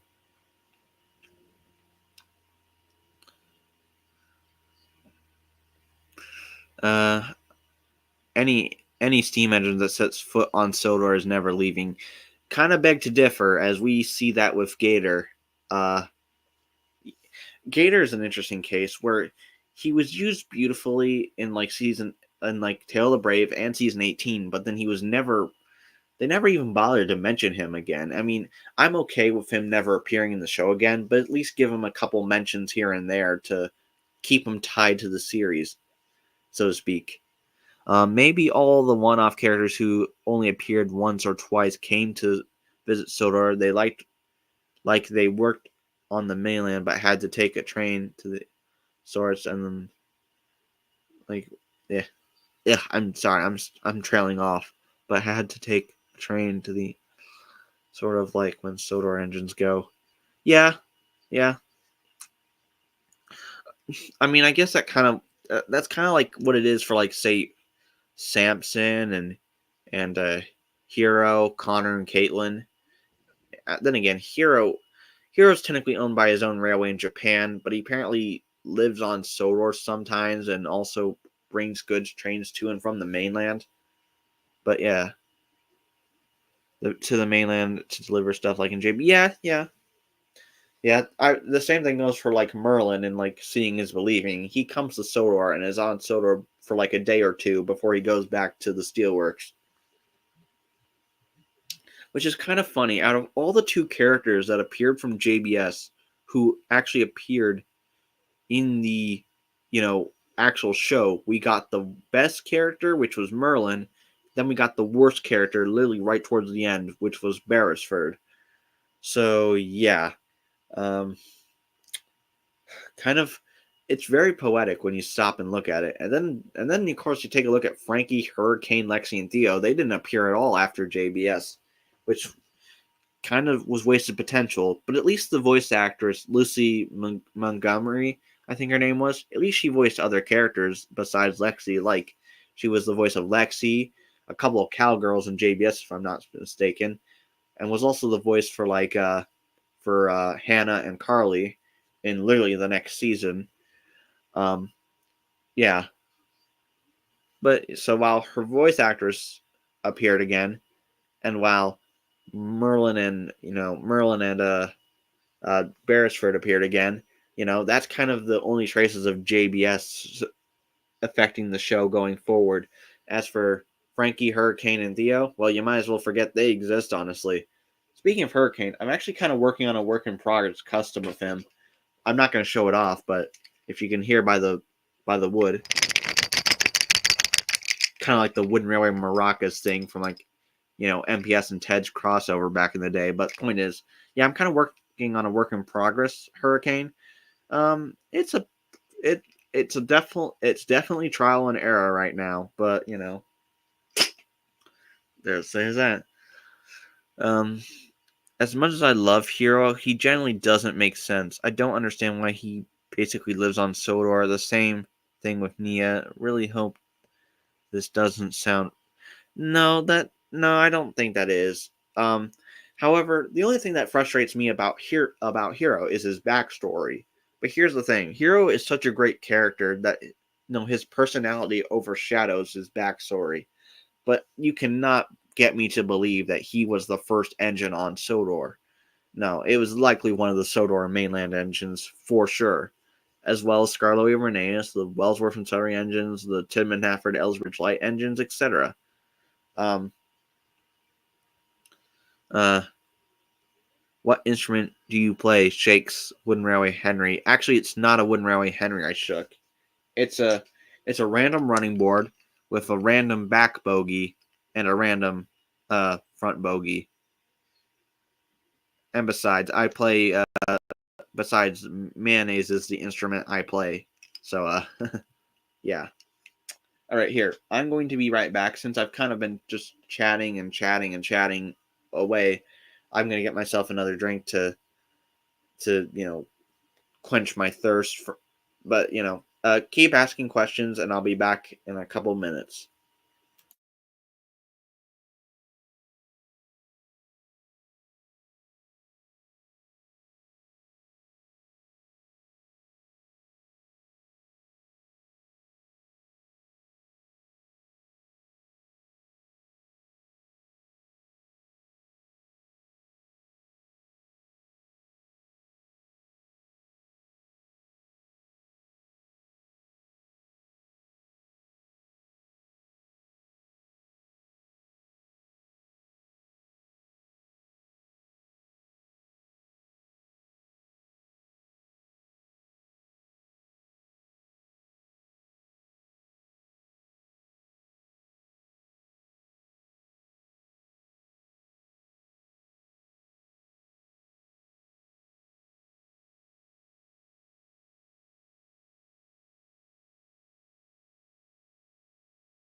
All right, I'm back. Sorry that was a long silence, but anyway, looks like there've been a couple of comments before.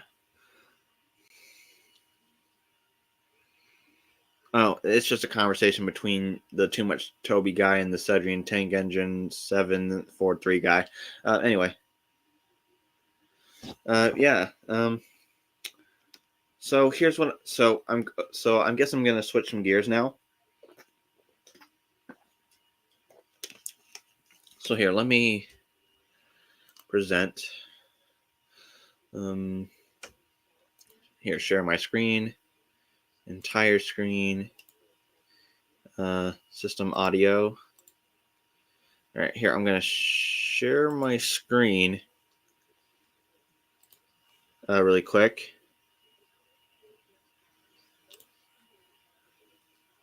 Okay. Yep. Hopefully this works. By the way, ignore all the tabs I have open. Well, it's not that many, but there are a couple here. So here, so I'm thinking I can sit down and do a little commentary. Now, here's the thing. I'm gonna pull up the live stream on my phone so I can still see the comments there.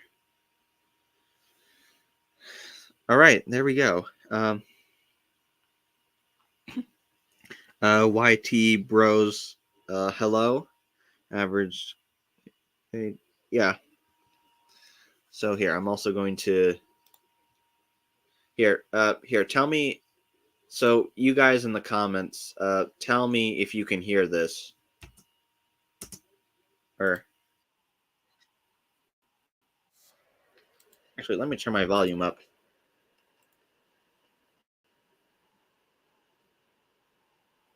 At least up a little bit. I guess it's up as high as it can go. Oh, no sound. Okay, well here, I'm gonna stop sharing, and then I'm gonna uh,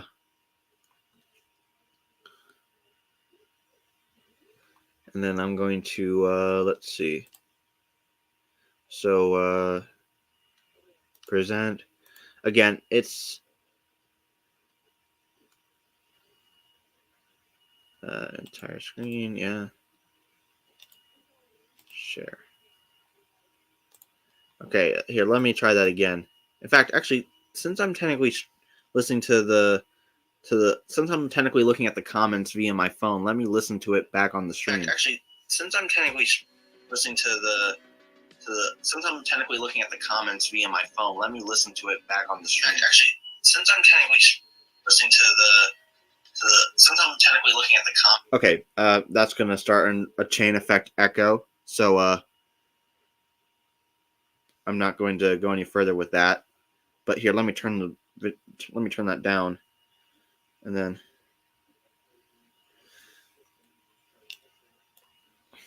All right. So did you guys hear that now, or because if so, then I think I'm going to try to proceed here. I'm gonna. I guess I'll keep this. Also, the first thing that appears is well, me. I guess I'm gonna keep that right there. I could hide it. Well, here, let me hide that, and then. Or okay, yeah. Or and then, again, let me.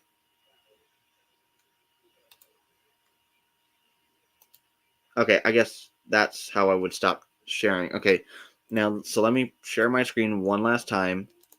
Again, it's been a while since I've done this, so like I'm just trying to get back into the swing of things again. Uh, so we'll hide that, and then we'll do this. Okay, so SML, not really. It's not really my cup of tea, really. But now that I think I've figured out all the bugs and kinks and all the blasted things, so let's. So what we're going to be taking a look at now, as you can see here, if you look up in the corner right over here, um, it's my Brio Gold Train crossover that I did with Enterprising Engine 93. I'm really happy with how this turned out. The writing turned out a little bit differently than what I was expecting, but hey, I mean, you know, not everything goes to plan, sadly. But then again, nothing's perfect. So let me take a quick sip of water here, which is, believe it or not, is actually raspberry flavored water, my favorite type of flavored water. Not to say that normal water isn't good. You should probably drink some of that too. Um,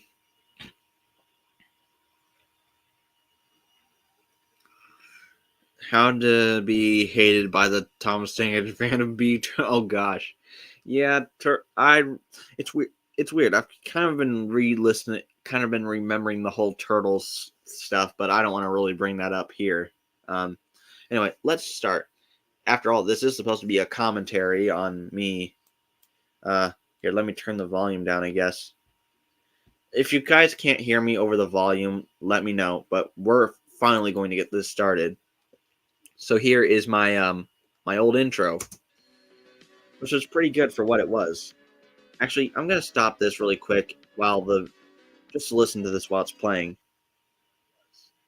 Actually, I'm gonna stop this really quick just to listen to this while it's playing.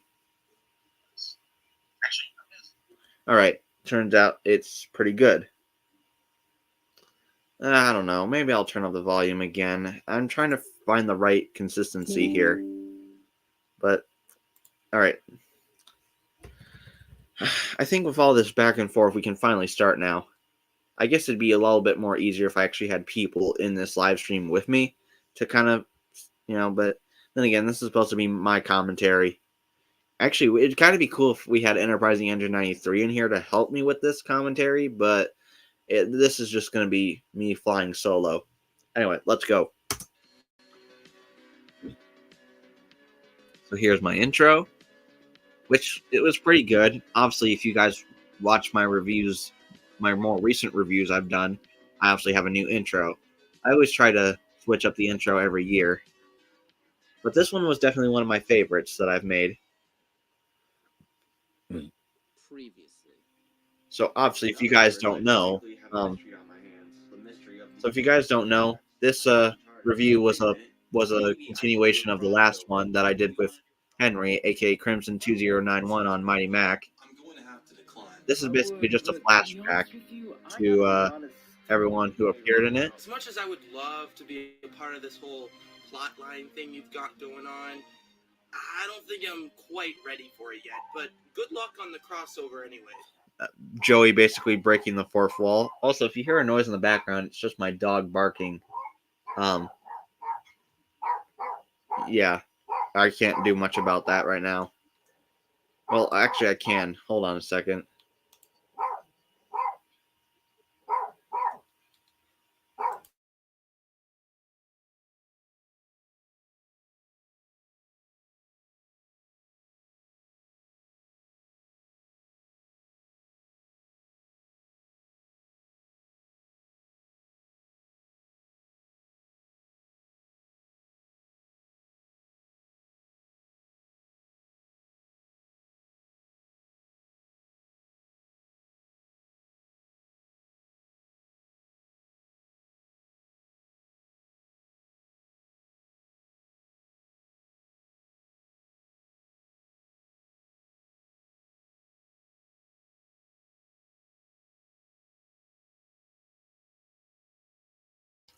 Sorry about that, everyone. I had to take care of that, so we can continue now. Would you like to do a crossover with me? Heck yeah. How about Mighty Mac? That's perfect. Now this is the most fun crossover I've done in a while. Agreed. Okay, now I gotta turn this part down as it's kind of loud. Yahoo!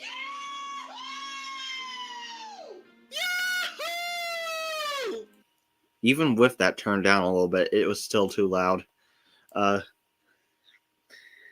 Yeah, I kind of decided to follow Henry's footsteps and just do the whole scream Yahoo at the top of my lungs. Also, let's put this back in full screen. Oh, this is like a cybersecurity thing? I think everything's secure. I don't think I'll need those services. Ah, yeah! I'm hacking into the mainframe, baby! continues. And that was Enterprising Engine 93 himself. What people when you ship Toby and Henry? I agree with this, but I agree with this, but people when. Yeah, I'm not really for shipping characters. I mean, I can see a little bit of a quote relationship, but engines don't really love the exact way people do. So, but Toby and I feel like Toby and Henrietta being an old married couple is really only meant to be taken as a metaphor, not actually literally. After all, I mean, when Toby's not taking Henrietta, he's usually doing other stuff. And not to mention, you have to take in the fact that there's also Victoria and Elsie, so it's not just Henrietta, But then again, that depends on if you go by a Railway Series context. Anyway, this is totally off topic than what I'm actually talking about, so let's keep going. And hello, everyone. Frank the Arlesdale Diesel. so I wanted to throw in Enterprising Engine 93's update video in here, as it's one of my favorite videos from him, even though it's an update video, but he managed to make it so entertaining. And so I wanted to have myself watching this. I originally was just going to show the TV screen, but I feel like it's more better to have the actual video on here, so to speak. I'm Mike, but you can call me Scarlet Fire because I like to drop it like it's hot. Nothing to see here, ladies, just drop in some fat beats. Mike, stop dropping those fat beats. We have sensitive viewers, and that's not politically correct. What is this, the US dub? Is it alright? Yeah, I can do that. I guess the reason I don't want it too loud is because that's why I find it hard to do commentaries. It's like you either mute the video to the point where when you can actually hear yourself talking, or you just I guess I'll stop and pause anytime, But yeah, okay, but hopefully the volume is a bit louder now. But yeah, here is me. Oh gosh, my dog's barking again. But either way, here is me. I decided it's kind of funny. Last year, I was kind of going through a phase where I wanted to buy more flannel shirts, and I technically have done that. And however, I haven't been able to get my hands on any more since last year, mainly because money's been going towards other stuff at the moment. But hey, I hope to. When I get a full-time job, not like a full-time job, but like a part-time / full-time job where I'm working more consistent than what I am now, then, because my job right now is technically landscaping stuff. But here's me wearing a flannel, which I thought would be a nice aesthetic to the review. This is kind of weird, but I actually wore the outfit that you see. That's the shirt and maybe the pants, if you can see that. But that outfit is the exact same outfit I actually wore yesterday, but with a different flannel. Anyway, let's keep going. Oh my gosh. That never gets old. So another fun fact is that when you hear me talking and the audio is still in the background, it's actually not from the TV. I actually recorded my computer screen, and then I imported the audio in to the right point where it's supposed to be. So, looking good. Thank you very much. But yeah, I decided to go ahead and just import that. I'm supposed to be watching the review on the TV out in the living room on the Fire Stick. Believe it or not, I have not watched anything on that Fire Stick in over a year, which is weird because I feel like during COVID I used to more, but again, once that kind of died out, which is weird because streaming is definitely something that's definitely more prominent nowadays than say going to a video store and getting a VHS tape or DVD. And even then, the DVD is technically what replaced the VHS tape a long time ago. Man, I've been laughing so hard. I need something to drink. Yeah, try talking for a while. This is me literally criticizing myself now. But here's the kitchen. Yeah. And this is a kind of off the cuff explanation to why I'm not doing the Baja Blast gag, so to speak. Okay, I know what you guys are thinking. Why am I drinking just normal, plain, simple, boring water instead of my usual Baja Blast? Well, I feel like that gag is getting old, so yeah. Also, not to mention, sadly, Baja Blast is not in season around this time of the year, Which is actually, it's funny. That was recorded when Baja Blast wasn't in like stores full time yet. But then once once the summer of this year hit, Baja Blast has been in store for like ever now. In fact, I literally drank a Baja Blast at the beginning of this stream, so that's kind of ironic. very saddening. And I still don't have my driver's license yet. Well, yet. I feel like I need to stop throwing in IRL trivia, so to speak. Like, I hate to say it, but even almost a year after this review has come out, I still don't have my driver's license, sadly. And it doesn't help that I'm almost going to be 20 soon. But then again, there's just been a few bumps in the road. But then again, that's kind of my personal life, and I don't want to go too far into that. But, you know, I feel like I need to stop throwing in real life trivia like this, which is something I definitely hope to do once this review series goes on. So, can't go to, Taco Bell on my own. So there's your explanation for this. Yeah, that's my little explanation for why I'm not drinking Baja Blast in this review. But yeah, that would certainly be cool to collaborate with Matt.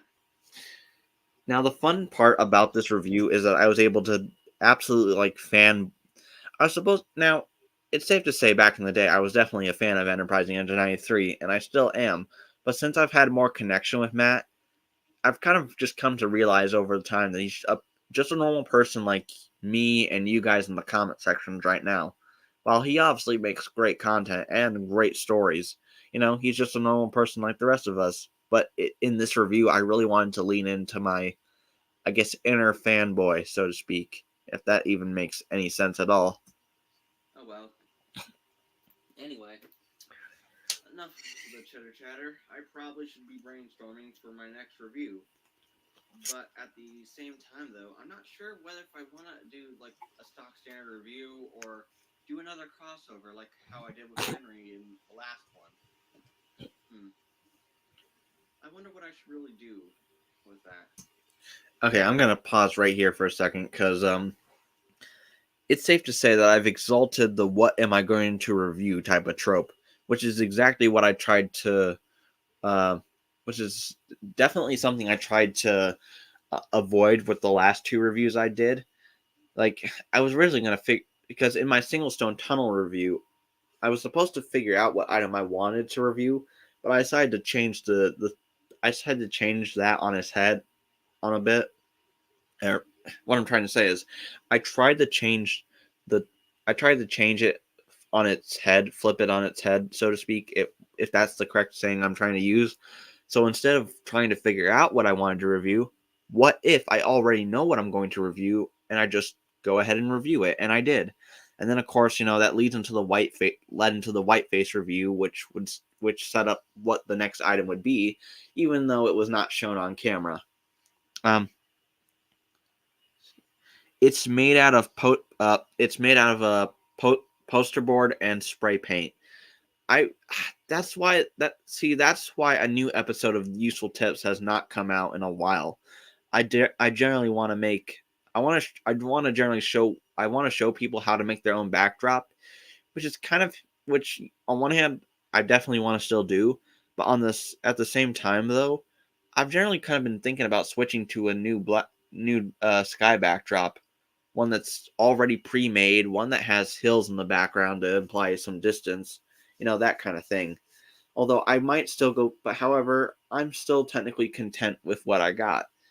I guess I'll just have to, again, like I said, I'll do another Useful Tips episode on that.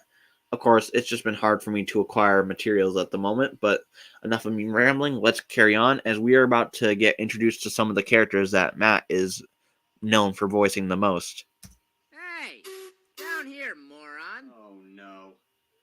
Yep. There's Mike, Frank, Arthur, and Rickety. Mike, what did I tell you about name calling? Hey, whoa. You said I couldn't do any name calling to Frank. You never said I couldn't call you names. And then we get a Yeah, sort of looks like it's flashback up to the to Frank the review I did, again. Hold on which one is second. a continuation of the Mike review I did with Thomas Smallingen, a crossover. This isn't over. And then when I did a review on Bert after me and Chase reviewed Mike, Oh, it's over. and then of course this Frank review. Just quickly pausing there. This is where I thought this would be. Now this part was not planned at all, but I decided for this part of the review to go ahead and break the fourth wall. So here, let me.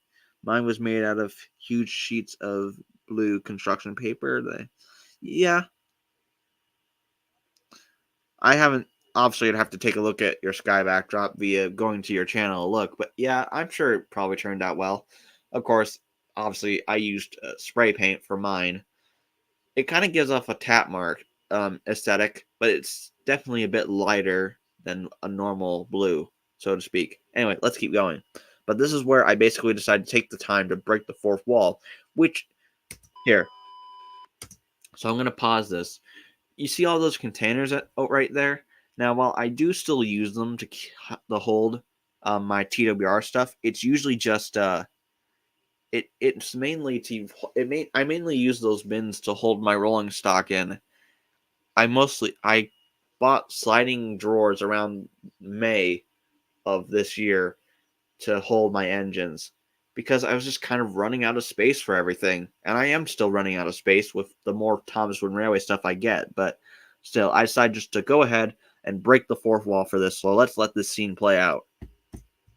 So, just wanted to take this time to interrupt for a second because, well, the container gag, that's something that was in, like, 2021 when I didn't have a place to put my engines, and now they're all here in these containers. The coaches, rolling stock, and road vehicles are over there. Some stuff doesn't have containers, but, we'll sort that out. So, yeah, just wanted to, quickly interrupt to bring you this message. So back to our regularly scheduled program. And now, back to our regularly scheduled program, yes, but also no. So, yeah, so yeah. Now, truth be told, this most yeah, well, of course, there was a script for this, but there are times where you have to freestyle the dialogue sometimes, but this was fully off script. So, yeah, thanks. Yeah, you're welcome. Anyway, let's move on because the next slash funniest part is coming up. No,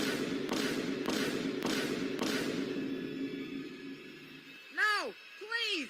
Not the container! Anything but the container, please! It was cold and dark, and the only person I had to talk to was myself.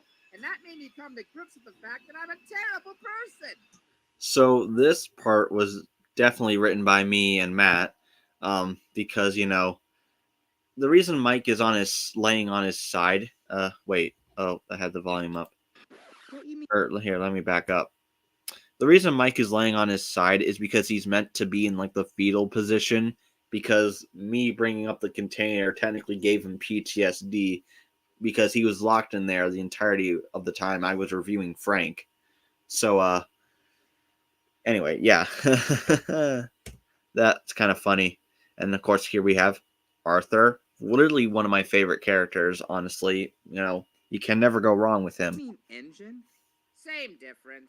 And then, I thought it'd be great to have Mike facing Arthur with that. So, yeah, let's just keep going. Is there a reason why you all are actually here, or do you actually need to talk to me about something? Yes. You see, useful. We heard that you've been looking for another video idea, and we thought, ooh, why not a crossover? And we know just the person for you to have a crossover with. Oh, really? Well, thank you guys. Who is it? EE93. Wait, Okay, now this is where the inner fanboy comes out. So, again, we're going to let this scene play out. whoa, hold on a second. You guys came here to suggest that I do a crossover with Matt, EE93? I don't know about that, guys. I mean, he's probably very busy. I mean, he does a lot of voice acting for people, and And even then, if he's to actually appear into one of my reviews, besides, I don't know, maybe voice acting, I don't know if he has or not, wink wink, but Yeah, that was supposed to be a nod to the fact that Matt has voice acted for me before. He literally voiced in the Burt review as Frank and Mike, and then literally in uh yeah he was supposed he voiced Burt. No, he didn't voice Burt. Oh gosh. Okay, he voiced Mike and Frank in the Burt review, and then he obviously reprised his role for the Frank review, obviously. So yeah. Uh yeah. And fun fact, actually, I was originally wanting Matt to voice Proteus for the Proteus review I did back in I think it was 2021 at the time. Yeah, I wanted him I wanted Matt to reprise his role. I wanted to have Matt voice Proteus, but since he had already recorded lines for a crossover with me and Thomas Smallingen, plus 2 solo reviews I did afterwards, it was kind of much. So I'm like, yeah, no, I'll have Proteus speak some other time. And that other time, believe it or not, is actually in this crossover. Because alongside Mike and Frank, as well as Arthur and Rickety, I got Matt to voice Proteus. Which is also supposed to be kind of a nod, because when I make my future series and whenever Proteus appears, my plan is to have Matt voice him, as I think he would fit the voice best. Even though I'm sure there are other people who do better. Awesome stream, amazing, wonderful work. Thank you very much. Anyway, let's continue on. But I guess this now again. This is where my inner fanboy comes out. So again, we're gonna let this play for a while. but and even then, I guess he has done actual standing cameos. But what makes he's probably too busy for that, Okay, well, maybe a little bit, but still, I think it would be fun. You should give him a call. Yeah! Step out of your comfort zone! Embrace the fear! I mean, if you guys are sure, I guess I can do that. Of course I will. I would love to, but wait, hold on a second. How on earth am I even going to get in contact with him in the first place? Now, I know I said I wanted to let this scene play out. Now, obviously, I've talked to Matt via DMs, which means, but this was supposed to be like I had no contact with Matt, and, which is obviously very contradictory considering the fact that Matt is literally voicing 4 characters in the same scene right now. But it's, it's kind of supposed to be like, wait, I don't really have him on Twitter, so how am I supposed to get in contact with him? And then this next part is this next part technically is supposed to be the reason why. I have to go now, unfortunately. Sorry, mate. Lovely stream. Thank you very much. Too much, Toby. It was good to have you in the comments for the time you were. So, see you some other time. But I guess I'm going to continue on with this now. So, let's keep going. Don't sweat it. I thought I hadn't hacked into his phone to set up a Skype call. You what? Now that simultaneous you what was really good, and I'm glad that it was in sync. I feel like if the Frank's face was like animated, it'd be a little bit more better to convey emotion. But maybe for future interactions with characters. But let's keep going. Relax, you two. In about 1 minute, you'll be flying high, doing a crossover with some random guy in New Jersey that really has a thing for carbohydrates. Also, it's Enterprising Engine 93 dialogue when he throws in the most random stuff like carbohydrates. Like,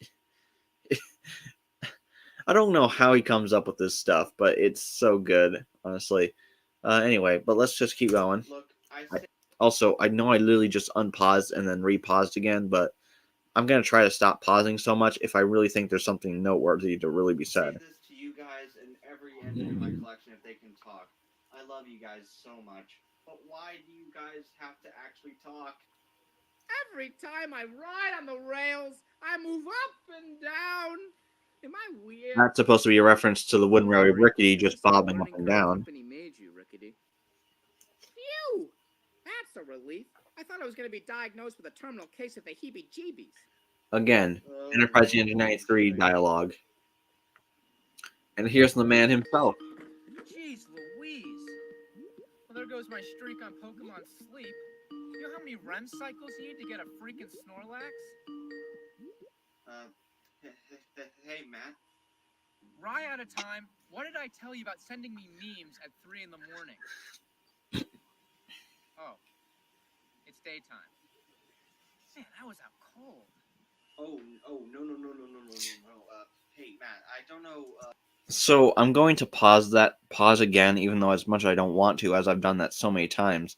But originally, there was supposed to be a reference to Turtles and Thomas's, like, when he walks, like during, if you guys remember the Sir Handel reviews that he has done, you know, that music was supposed to be playing as Matt walks back to his house and into his bedroom, to like in, and then when he walks through the door, there was supposed to be like that one sound effect, like, you know, when a famous person shows up on like a comedy show, like the crowd goes like wild. That was supposed to happen. However, that didn't kind of go the way I thought it would. I guess it's safe to say Matt kind of definitely played fast and loose with where he filmed things, which is why every time he's in the scene, it's either consistent or sporadic. But then again, also, this next joke I'm about to say, how many steps you've been walking, once again, that's technically Enterprising Engine 93 dialogue, but technically written so that I'm supposed to say that. So, yeah. Anyway, let's keep how many going. steps you've been running or something, but Running, whatever. It's me, Useful. We work on the CSC together, and I've been a big long time fan of yours now. Yeah, I decided to throw in some real trivia there. Obviously acknowledging that we work on the CSC together, and that it is true. I've technically been a fan of his work since like 2014, so it's not really a lie there. Oh, yeah, Useful. Hey, how you doing?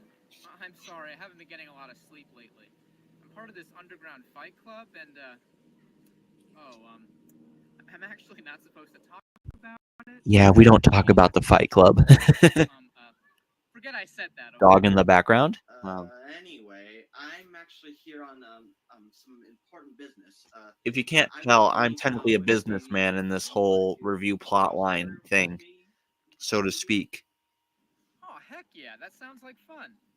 What item do you want to review? Oh, yeah, I'm actually not sure what to review yet. We could review our life choices. I'll start. Frank's life, 0 stars. Hey!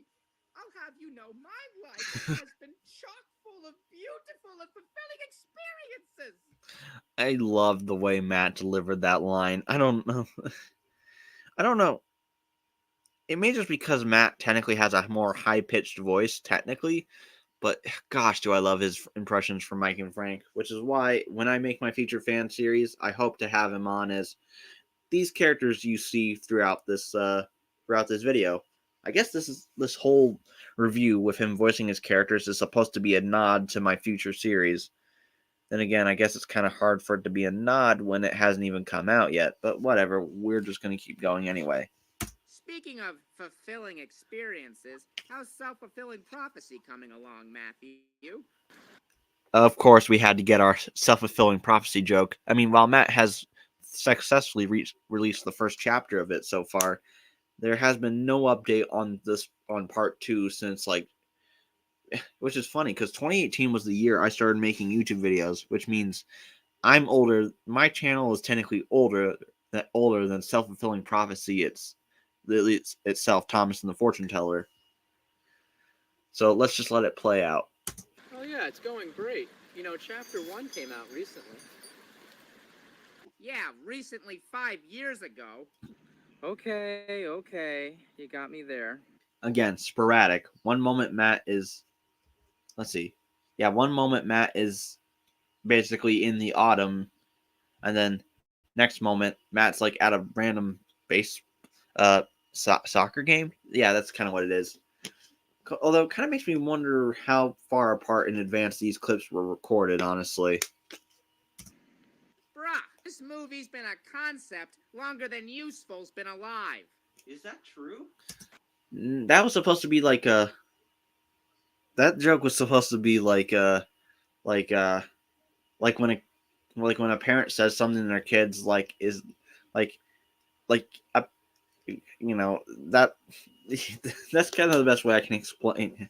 Like when a parent accidentally lies to their kid, but then their kid like is like, is that true? Like the truth, tell me the truth, the whole truth, nothing but the truth, type of deal. Um, I don't think it really landed as well as the thing is. It's supposed to, now obviously Matt was born in like '93, and by the time 2004 came, and which of course was the year I was born, it's safe to say Matt was only like 11 years old at the time. So who knows if he had self-fulfilling prophecy in his mind that far back, but I don't know. Yeah, it was supposed to be that type of joke that again didn't land too well, but let's keep going. Yeah, I announced it in like 2014, I think. Again, he announced it in 2014, but yet I was born in 2004. But then again, it's kind of poetic because I didn't find the Thomas fandom until 2014, even though I didn't join until 2018. So again, kind of poetic. Also, yeah. So, what the heck happened? Well, you see, it all started, 5 hours later. and that's why self-fulfilling prophecy has taken so long. Yeah, it's not like you guys were actually going to get an explanation to why self-fulfilling prophecy is actually taking so long. Of course, this next scene definitely tests my loyalty here. Oh, wow. All right, that makes sense. But I do question your life choices. 3 stars. It's okay, Matt. Life is a winding road of perils and pitfalls, and it's also filled with opportunities for growth and healing. Well, thank you for being so understanding, guys. Useful, what did you think?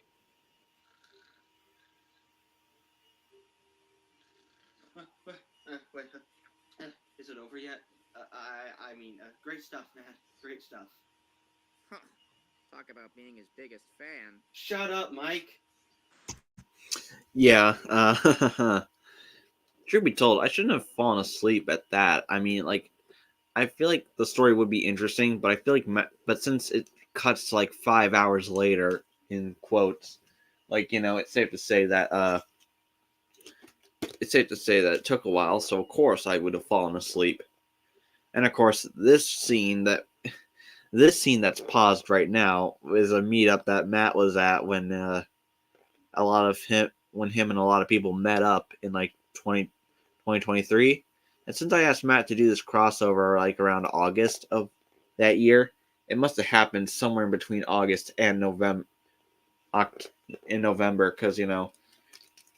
Because this review was released in November. So yeah. Useful, I have a question. What's that? I usually pre-record the dialogue of these characters. How are they talking on their own? I don't know. The magic of video editing? Kind of me trying to tie this to like the Eric and Rob meetup, which is great. Of course, part 2 is no longer on Rob's channel, but my friend the Cedrian has it downloaded, so I can watch part 2 whenever the heck I want.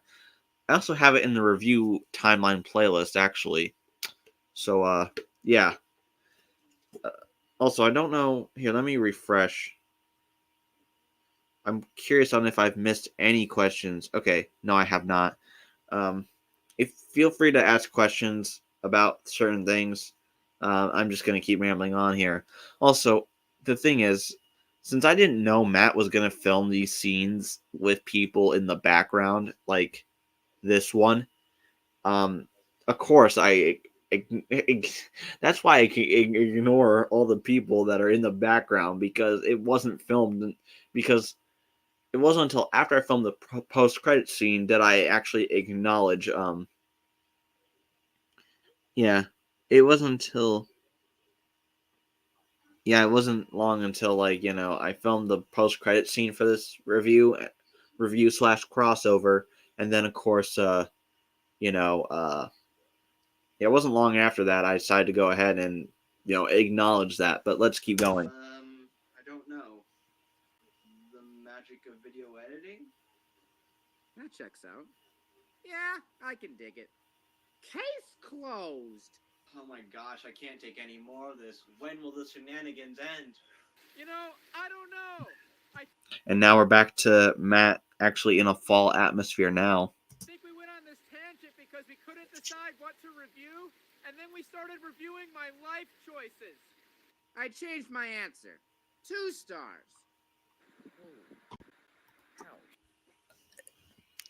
For the record, Matt is a regular lawbreaker. I repeat, Matt is a regular lawbreaker. Anyway, yeah, that's just me trying to be funny right now. Don't know if it's working, but yeah. By the way, my scale is out of 100. I'm not 100% out of my mind, but I will say, after this rude awakening, I think I might know what we should review. However, we might want to step away from the talking trains for a while. Yeah, that sounds golden. And again, we're back to Matt's meetup. Now there's an idea. We're gonna throw on giraffe costumes and perform Tobias and that arcane merchant through interpretive dance? What? No. What are you guys still doing here? Go away. Alright, you guys have fun, okay? Later, losers. Sayonara! I'm in this one, right? Yes, Frank, you're in it now. Oh, goody! Alright, so there's that. With all that out of the way, now let's get started. That's indisposed. Sounds good, but you still didn't tell me what item we're reviewing. This part was not expected at all, but I kind of like it. Although there's kind of a bit of a continuity error here. So the thing is, the people that Matt's meeting up with are supposed to beat him up because he said that Brio is better than Wooden Railway. However, he literally doesn't say that until the exactly tail end of this review. So in reality, these people all here are basically beating Matt up for no reason right now. But I kind of find that funny though. Anyway, let's keep going. I literally unpause and then pause again to say I paused too much. Anyway, let's keep going. But first, cue the title card. Believe it or not, this title card was actually made before any footage was filmed because it's easier to make a title card when there's pre-existing footage to be used, so to speak. So this is footage from past videos I've made, past videos that Matt has made that had the Brio wagons in them. Here, I'm going to pause it right here on this title card. But the sole reason I wanted to do a non-wood... It's still technically a Wooden Railway review, sort of. I mean, Brio is technically... Brio items run on the exact same tracks as Thomas Wooden Railway items, but, you know, I wanted to do something more different. I mean, like, I thought... And since here's the thing. I always saw the Brio Gold Train wagons in Matt's videos, and it made me really want to get my hands on them. Obviously, I did, and I hope to get my hands on more in the future, maybe. But now that I had it in my hand, but since me and Matt literally had both of those, we generally decided to go ahead and, just,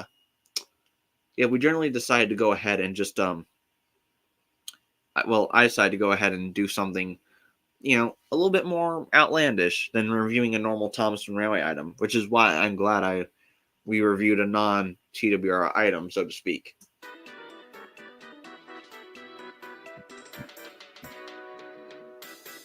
Also, if you haven't realized, the music is technically made by Gerard. I think his name is Gerard Kelly. It's the guy who's composed a bunch of music for Matt. I kind of ripped the music from one of his videos because I wasn't 100% sure where to find it. I'm sure I could search him up on SoundCloud and would find him, but I can't remember, you know, or not. So, yeah, let's just keep going. Oh, okay. Good choice. Exactly. So, without further ado, I'm Useful Engine 11. And I'm Enterprising Engine 93!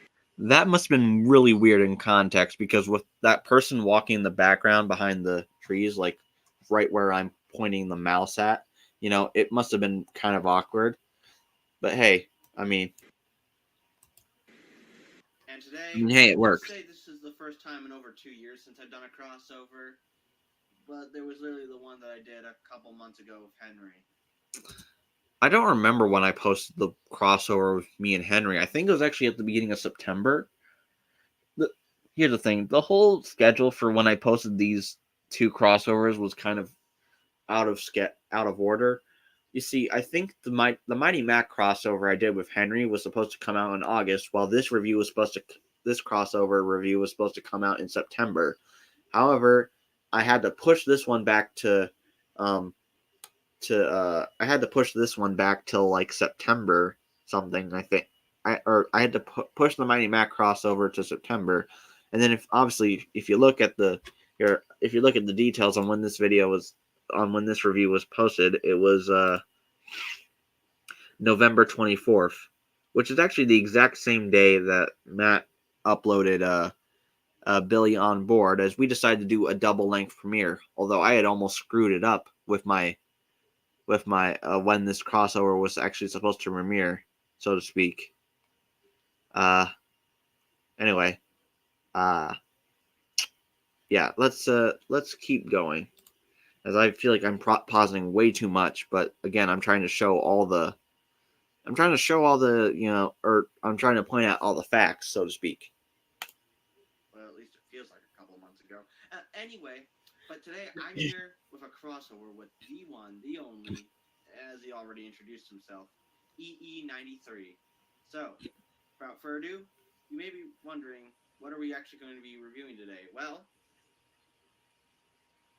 and here I bring in the gold wagons it's funny, I only have one real reviewing the Gold Train. I technically have 3 gold pieces, but 2 of them come with the more recent Brio hopper wagons I got, and I really need to buy like 3 more so that I can actually fill them up. Okay, Weirdly enough, I want to find the coal pieces that was used here. Let me right here. I really want to find these coal pieces, because while these hoppers are meant to be like for the gold, I really want to find these coal pieces to use for the future. But anyway, let's skip ahead, or let's skip forward. Into the backstory of these. Now, obviously, these had no backstory in terms of significance in TV show, but they're obviously just pieces of rolling stock, obviously. But let's just keep going. The Gold Train is a pack that was made by Brio. It's a simple pack that comes with a And of course, we had to have the Otis McDonald music in the background. gold cargo pieces. The gold pieces are magnetic, so a crane can lift and load the gold in and out of the hoppers at will. I guess you could say it makes them really useful. I realize at this point I've been using the Gary a lot at this point. Then again, it's just a kind of fun gag to throw in. It may just because I'm a SpongeBob fan technically. Then again, I realize I kind of wonder why I still hold on to that show. Obviously, I already hold on to Thomas, which is one thing, but yeah, this is also another thing. Anyway, so other than that, though, by the way, fun fact: it's safe to say that the Matt's clips were filmed around the time he released "Working on the Railroad," which was also released around the time. It was released before Billy on Board, but it was safe to say it was released around the time, and which, of course, it's kind of interesting because Matt was working on that story for 3 years. So from I think it's safe to say 2020 to 2020, from 2020 to 2023, that story was on the back burner for a while, because since Nikki, aka Mr. Conductor Fan, helped film that, and of course that was around the time when he filmed the Halloween and the Magic Railroad parody. Well, the Magic Railroad parody, then again, all the footage from that parody was filmed in all different mediums, so to speak, times and places.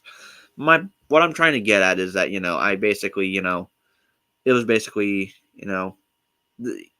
Matt filmed the review parts during production of Working on the Railroad. That's all I'll say. The red diesel switcher has a few unique features as well. You can flip up the front portion to look at the radiator and engine. It also has an open cab and controls that you can see from the side. Even though Matt's filming style is not the exact same as it is now, I will say his filming style is still good. Such as molded handrails, and even has a little bit of hazard stripes on the top. What drew me to this pack was the hoppers. And of course, Matt lent me a bunch of stock footage where the Brio wagons are just in the frame. More wagons too. Hopper wagons are my favorite type of rolling stock. We see them in the Railway series and even the TV series, and especially with how they look, they are very unique. And of course, the Brio Gold wagons don't fail to impress. Brio also And of course, I had to mention the coal wagons that Brio also made, which I think it's safe to say those wagons are what the coal pieces come with. I found one on eBay recently, actually. There are also these shorter but interesting light-up gold wagons. Yeah, and then I just had to mention these, which you know they're fine, but they're not as good as the Hopper wagons, though. Also, I'm sorry if there's a It's gold dust. no, yeah. Brio made a gold dust wagon. Sony should sue. There's this joke. Time to go, buddy. Oh yeah? Well, the lawsuits you refuse to believe in will get the better of you.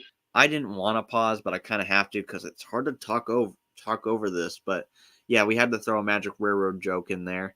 But anyway, as I was saying about the coal wagons with the gold specks on them, they're fine. I actually still have the box to one of them. It just kind of sits on my shelf. You've seen it not in recent reviews, but you've seen it before. But what I'm trying to get at is that they're just not as good as the normal Brio hopper wagons. So, but either way though, they're fine.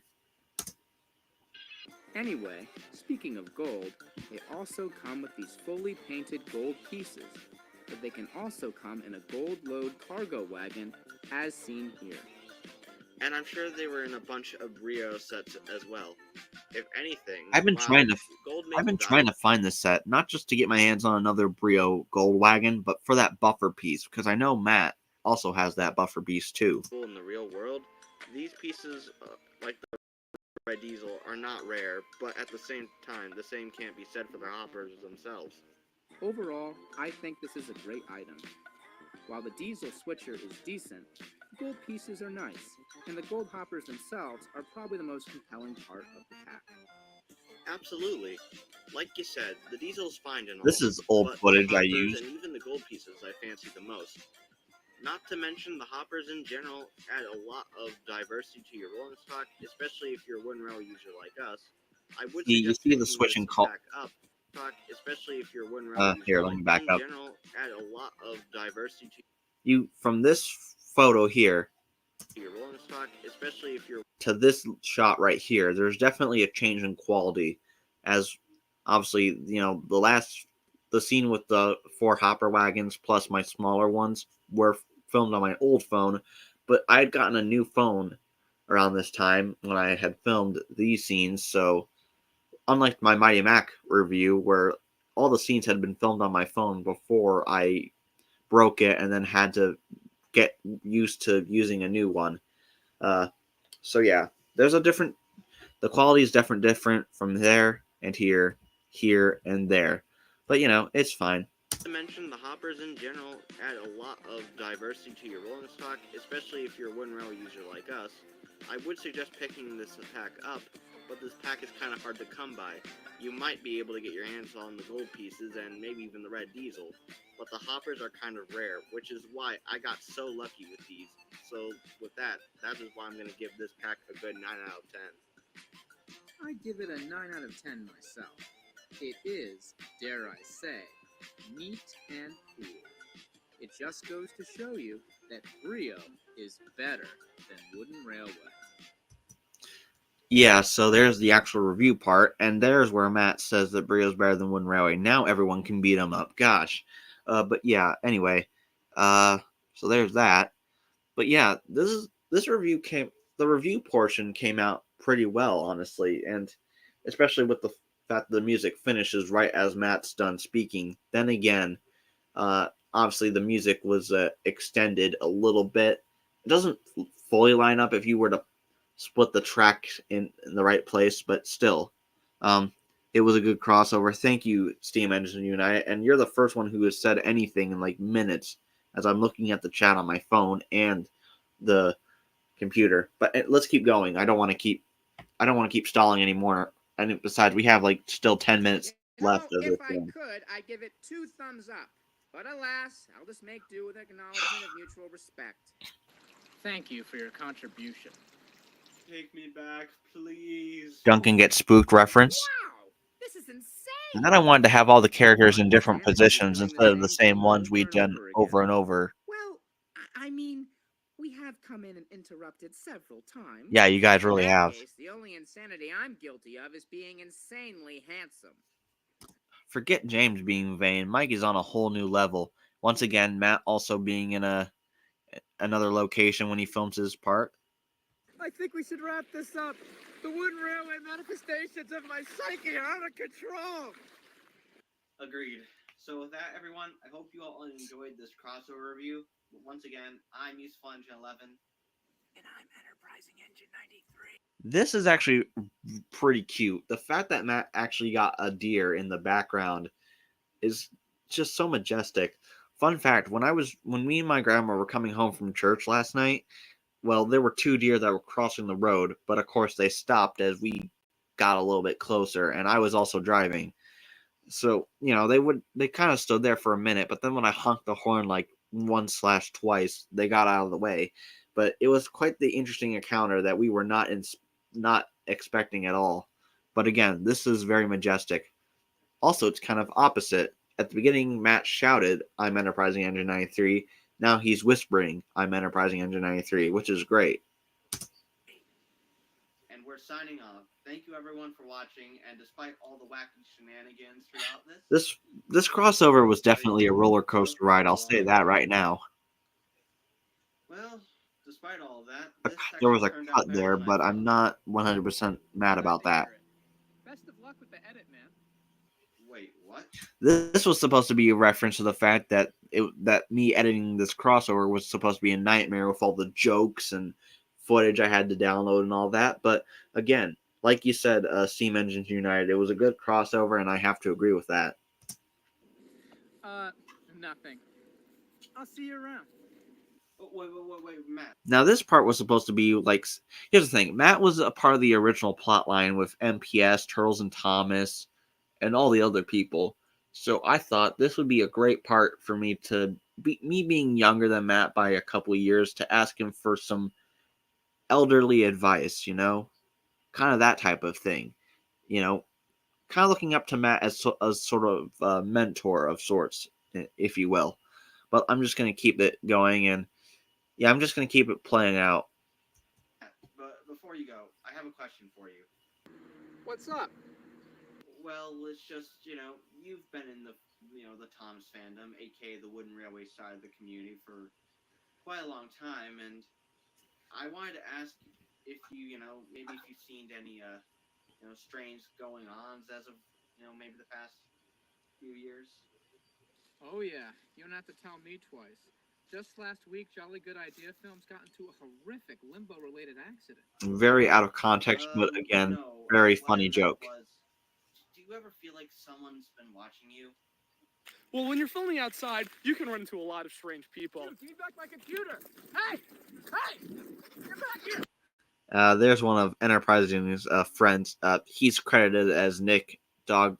I think Nick Dog of Bagels, something like that. Of course, we'll have to check and see when we get to the credits. I don't think that's the same thing. Well, then I can't really say. Why do you ask? Well, you see, a friend of mine entrusted me with some artifacts, and I've been trying to figure them out for like months on end, but I haven't gotten anywhere. Maybe you should get a security. That was basically me not being able to figure out what to say next. I don't know if I have the budget for that. Now, the music used in this scene right here was music that Matt used when he was telling me about, the Malevolent One and how he tried to bring the artifacts together in the past to kill Turtles' brother, Thomas and Turtles. However, but I wanted the music to play throughout the entire scene, so I asked him what he used, so I used it to chop it up and put it in the places where Matt, before and after the music had, started and ended. That's a good point. And then, of course, here's my evil counterpart on the scene. Maybe invest in like a briefcase that'll, keep them secure and keep the artifacts safe from whoever's trying to get them. You can hear Matt's voice. Whether if you can hear it well or not is debatable, but still. Ooh, now that's a perfect idea. I'm sure I definitely have one of those laying around somewhere.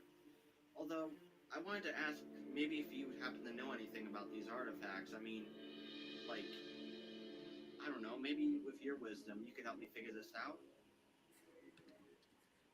I don't know much about those artifacts. I know someone I love this tried to part. bring them all together at one point, but he never succeeded.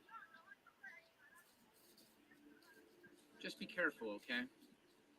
After all, there are some things that we are never meant to know. Oh, fuck!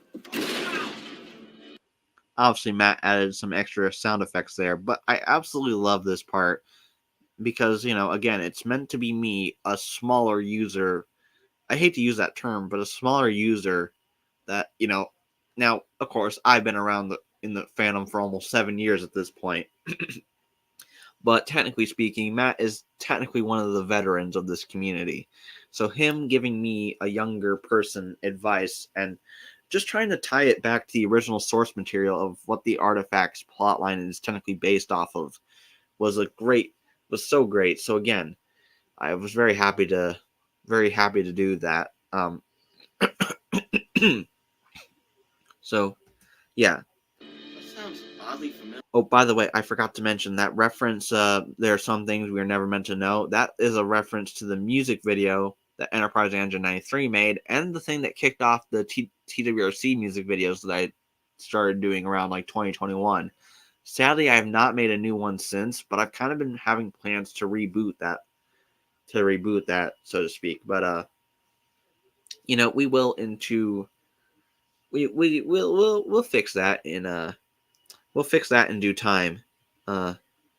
So let's just keep going. Not just the reference, but also what you just said in terms of that. But, okay. Thank you, Matt. I will be careful. Anyway, I'm off to the Sodor Bagel Works. I'll see you around. Good day, Matt. Yeah, Matt decided to ride on a motorcycle. Not sure if that's actually his or not, or maybe if it's his friend who was filming him. By the way, kind of a goof here, but I should have added a Skype call end effect to show that me and Matt's Skype call had technically ended, because remember, this whole thing was taking the conversation between me and Matt, while obviously breaking the fourth wall within the review. It's just, you edit your clips, you film your clips, I film my clips, and then we put it together. Yeah, so yeah, anyway, let's just keep going until we meet again. Man, what a guy. Well, enough sitting around. I should probably go and get that briefcase that I probably have.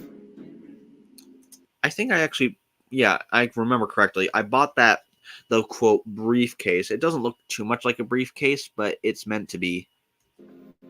But this shot right here, I'm extremely proud of. So obviously you see, so if you look at my evil counterpart, his face, would you believe me or not, but when I filmed these scenes, I decided to shave my beard off. Now the reason I say that is because, the reason why, here. So if you look closely at my face, at me as Useful Engine 11, I obviously still have my beard there, but that was, that was obviously filmed before I shaved. But of course, I love doing this because it makes it look like there's actually two of me. I've done this in my Proteus review, which was pretty good, and then I did it here, which is even better. Now, here's the thing. I recently did it for my last review, but it's so dark out, you can't even tell.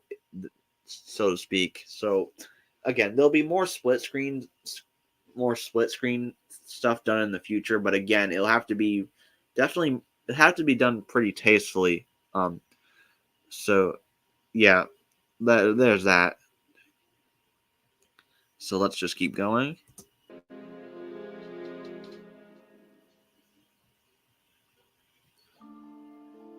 And then if you guys remember, like I said, I wanted Matt to be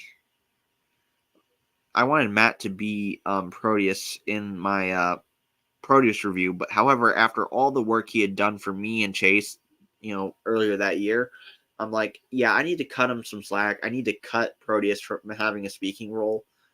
In fact, I don't even know that. Now, my character, Useful Legend 11, doesn't even know that Proteus can speak, but apparently he can. But yeah. Also, this scene was also supposed to be Proteus having control of the lamp and doing something with it. Here's the thing. The whole point of this scene right here, I wanted to find a way to lose the lamp, but then, of course, I had to also find a way how do I get it back later. So, anyway, let's just keep going.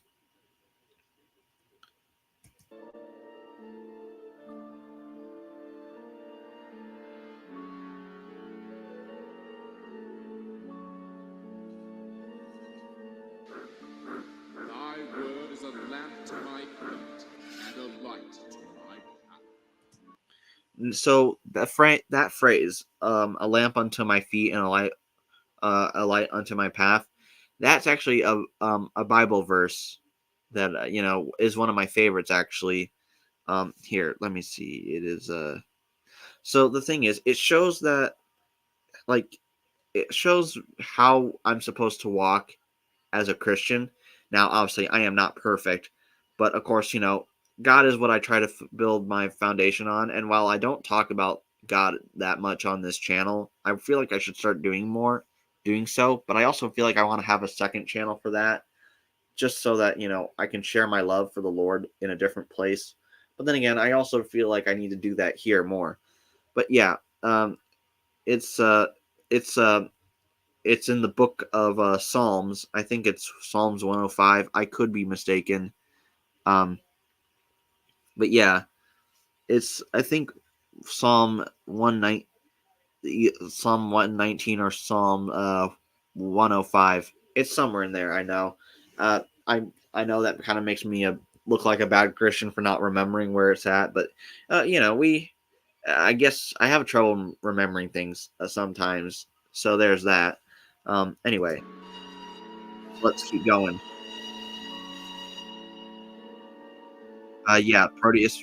Also, apparently the Proteus whistle you hear in the Proteus whistle that you technically hear in this that you've heard in a bunch of my videos plus Matt's videos. Apparently that is the whistle that was also technically heard in the TTC, and apparently, or the Thomas Creator Collective, and apparently it was made by Submarine Railway Modeler, which is why I gave him credit, and is another reason why I removed it from my sound effects folder, because since he was the one who made it for the TTC, the TCC, I keep saying TTC, but the reason, point is, the reason I removed it is because, I was kind of stealing his sound effect there, and I don't want to be seen like that, so I still use the whistle, but it's for my own personal.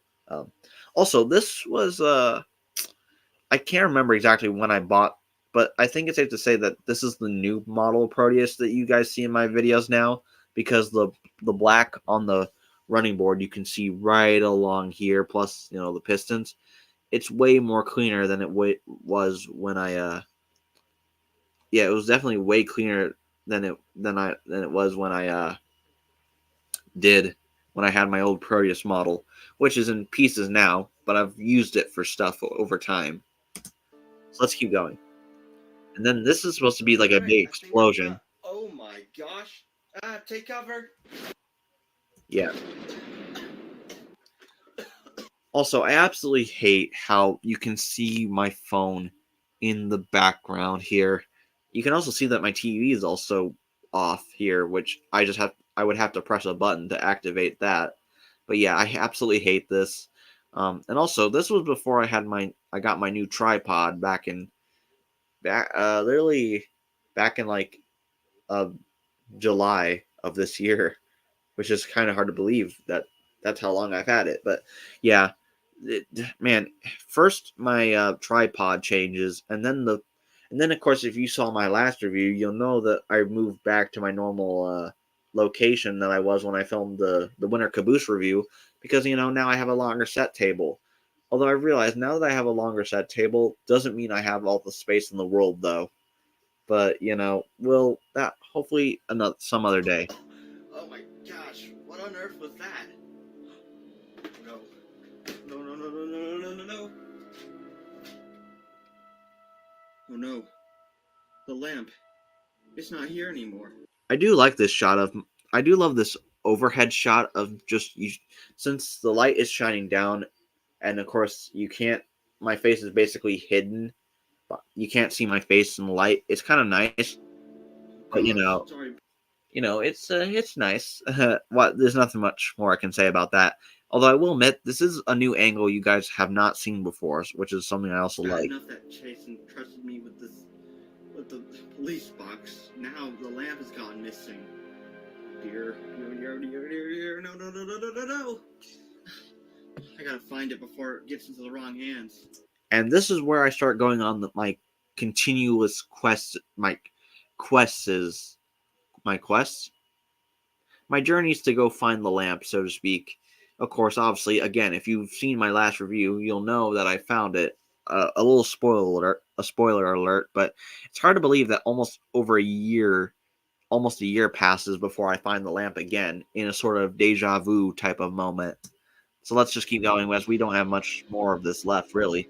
Again, not a fan of this, but hey, I'm also not a fan of how this transition sort of kind of also continuity error right here.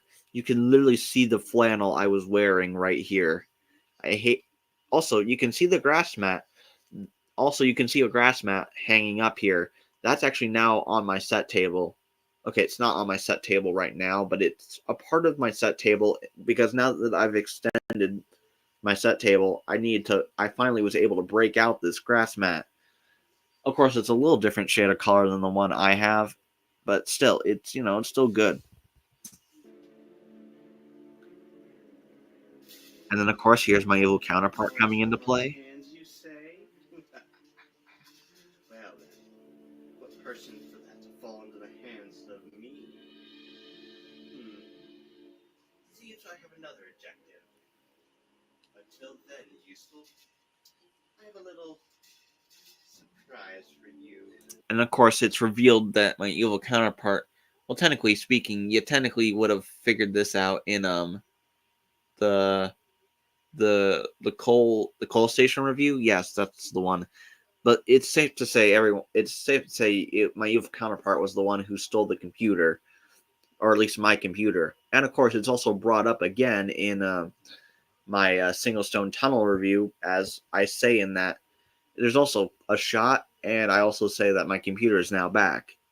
Which, there's also the flashback scene at the beginning where in 2023 my evil counterpart was watching, actually it takes place at Christmas, around Christmas time of 2023. I should have put a more specific date, but the last thing I wanted to do was say what day it was. And I felt like if I didn't say what day it was in 2024 compared to 2023, I would be more consistent that way, so to speak. Anyway, but let's just keep moving. Until we meet again. It's safe to say over time, my evil counterpart's voice has gone from a Matt Wilkinson Diesel 10 to a Neil Crone Diesel 10, which I'm perfectly fine with, but the whole point of my evil counterpart in terms of the way he talks, he's supposed to be very subtle, so to speak. But let's just keep going. Also, yeah, I hate that. That was supposed to be I don't know how I missed this, but there's a random fade out and then a fade back in when we literally fade out. Oh,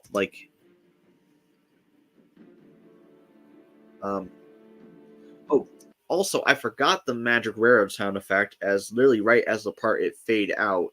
That was when a Magic Railroad sound effect, the Magic Railroad buffer sound effect, was supposed to play, telling you that my evil counterpart basically teleported out. Then again, there was never a sound effect when he appeared there was never a sound effect when he appeared like literally right here, like right here where I'm hovering over. There was no sound effect when he appeared here, but then again, I guess it gives consistency, I guess, but let's just keep going. So that's basically it. But of course, let's just skip forward. As much as I could talk through the credits all I want, but a special thank to everyone who helped. Oh wait, Nick, dog of bagels. Yeah, Nick. Yeah, Nick, the dog of bagels or bagels. I mean, my bad. There was a lot of people. There was certainly a lot of people to credit in these end credits, so to speak.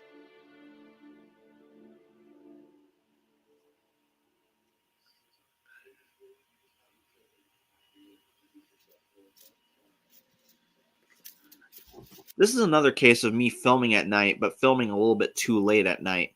I'm not going to go into the reason why. I would have filmed these scenes earlier, but let's just say around the end of 2023, a lot of things kind of a couple of things have gotten in the way.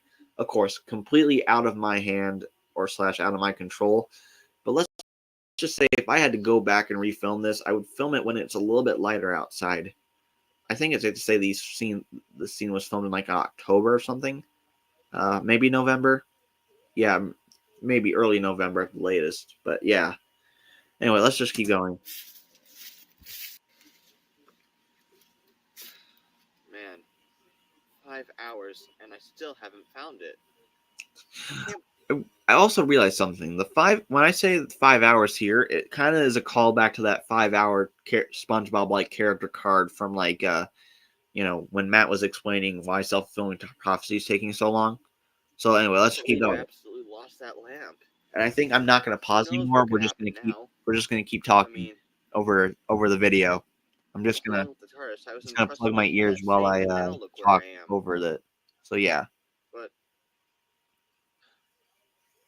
thankfully it's not over yet, but something tells me that some strange things are going to be happening these next few months. Geez, maybe even years, honestly. Who knows? I say that because I don't know how long this plotline is going to go on for. This whole artifacts business. It could end in 2027 and in 2030, so to speak. So yeah, that's why I play loose with timing when when something could I think it's best I turn in for the come night. to a head. It's getting a bit cold out here. I still haven't eaten dinner, and I think I'll hit the showers and then it's back to bed, and then I'll wake up early next morning to go look for the lamp again. Well, let's go. And then, of course, I walk up the stairs, but only to walk down to propose a question that's something that happened earlier throughout the review. Hey, wait a minute. I just realized something. When me and Matt were doing our crossover earlier today, who on earth were all those people that were with him? Yeah, I once again break the fourth wall to acknowledge the people from earlier, but that's only because when I filmed my scenes, I had no idea those people were even going to be there. Anyway, yeah. Again, this was filmed after Matt had sent me all of his clips. This was just the only one I hadn't really filmed yet, honestly. I don't think my scenes and this scene was filmed on the same day. Now that I think about it, this actually was the scenes that I filmed were filmed on a Sunday when I didn't go to church for some reason. I think it was because, yeah, I'm not gonna go into that reason. Point is, yeah, let's just keep going. You know what? I'm not even gonna ask, because if there's one thing that I've learned recently, is not to ask questions. Well, I should have said if there's one thing I've learned over the years is not to ask questions. At least in terms of this stuff, Then we cut to earlier when Matt was being beaten up. And here it is. I don't know if there's a SpongeBob I don't know if there was a SpongeBob title card that said earlier, but I probably should have cut to that, so to speak. but let's just keep going. I'm actually going to let this entire thing play out until the end. Let's see. There's, yeah. You didn't know any of them subscribers. Punch for every subscriber. That's a lot of subscribers. You know they would round all I said was no longer with the trio, with better than one railway. Hey, let's go get McDonald's. Is this working? No, no medic. No medic. No medic. You can run, but you can't hide.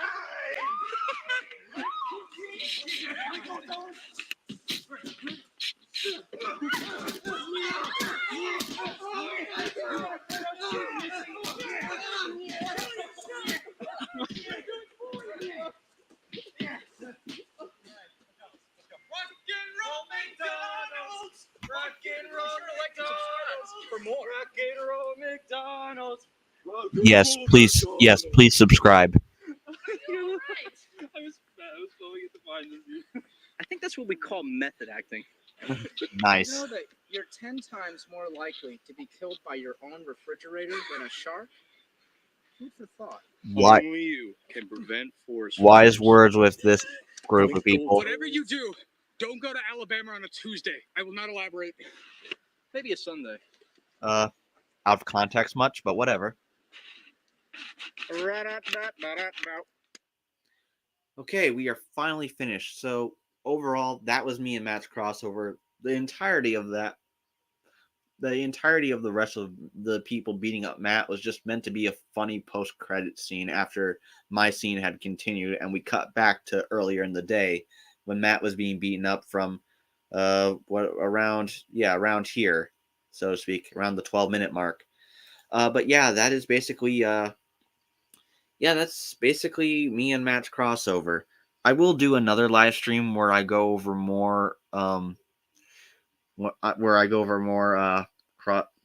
crossovers / reviews, so to speak. But overall, yeah, there's that. So now that I've here, I'm going to stop sharing my screen now. So yeah, we've been streaming for over 2 hours, which is amazing. Here, hold on, guys. I'm going to mute, but if you have any further questions to ask, let me know. I'll take a look at them when I come back. So give me a couple minutes.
All right, I am back. I had to use the bathroom because after drinking a Baja Blast can plus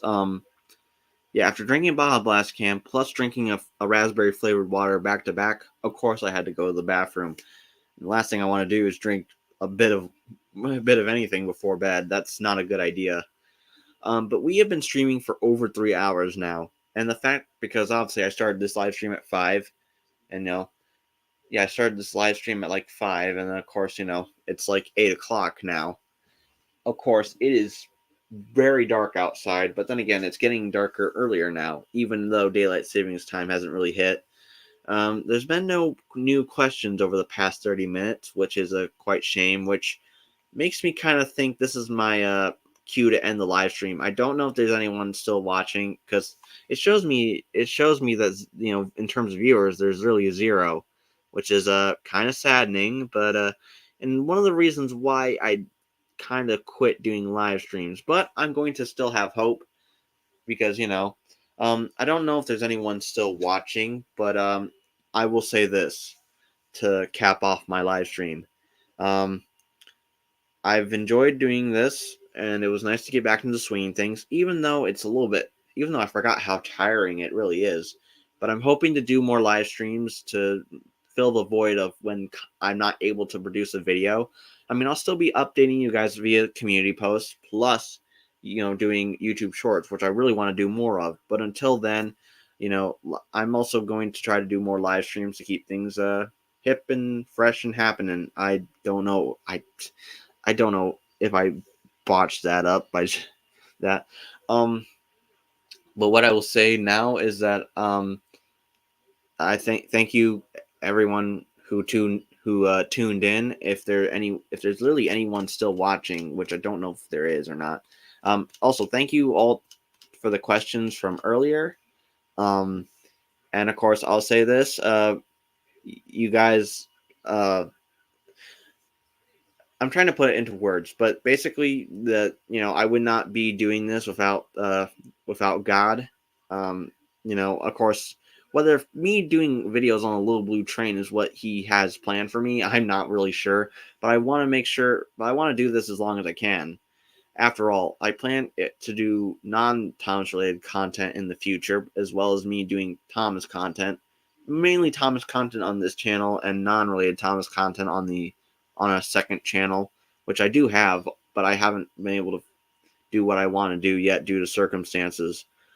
But bottom line is that I'm thankful for God for all the things He's got me through, and of course I want you all to know that you all are loved by Him, and of course you guys have a purpose in life like how I do. So I guess the real reason I'm saying this is because there's really no one around right now. But if one person happens to tune in and hear this, then hopefully that inspires them to go further in terms of wanting to know more about Jesus and more about the faith, so to speak. I will admit there are times where I am not perfect. As much as I wish I could be, there are times where I try to be like Arthur and have a spotless record. Of course, we know how that went. But my point is that just trying to do the best I can whenever I can. So yeah, I think that's basically where I'm going to cap off this live stream. Again, there's really no one. Well, it says there's one watching. But I hate to say it. Whoever joined watching, whoever just joined watching, I'm sorry to say this, but I'm actually ending the stream here in a couple minutes. Well, maybe once we hit the and it's gone. Okay. Well, anyway, but hopefully they heard my message before I end the stream. So, guys, I think that's about it for me. Thank you all for tuning into this live stream. Hope, there will be many more to come in the future. Hello, Thomas Hankins fan. I know you're back, but I'm literally just about to end the live stream. But if you want to go back and listen to my spiel that I just made, then feel free to do so. But anyways, guys, without further ado, Useful Engine 11 signing out. Take care, everyone, and I'll see you all next time.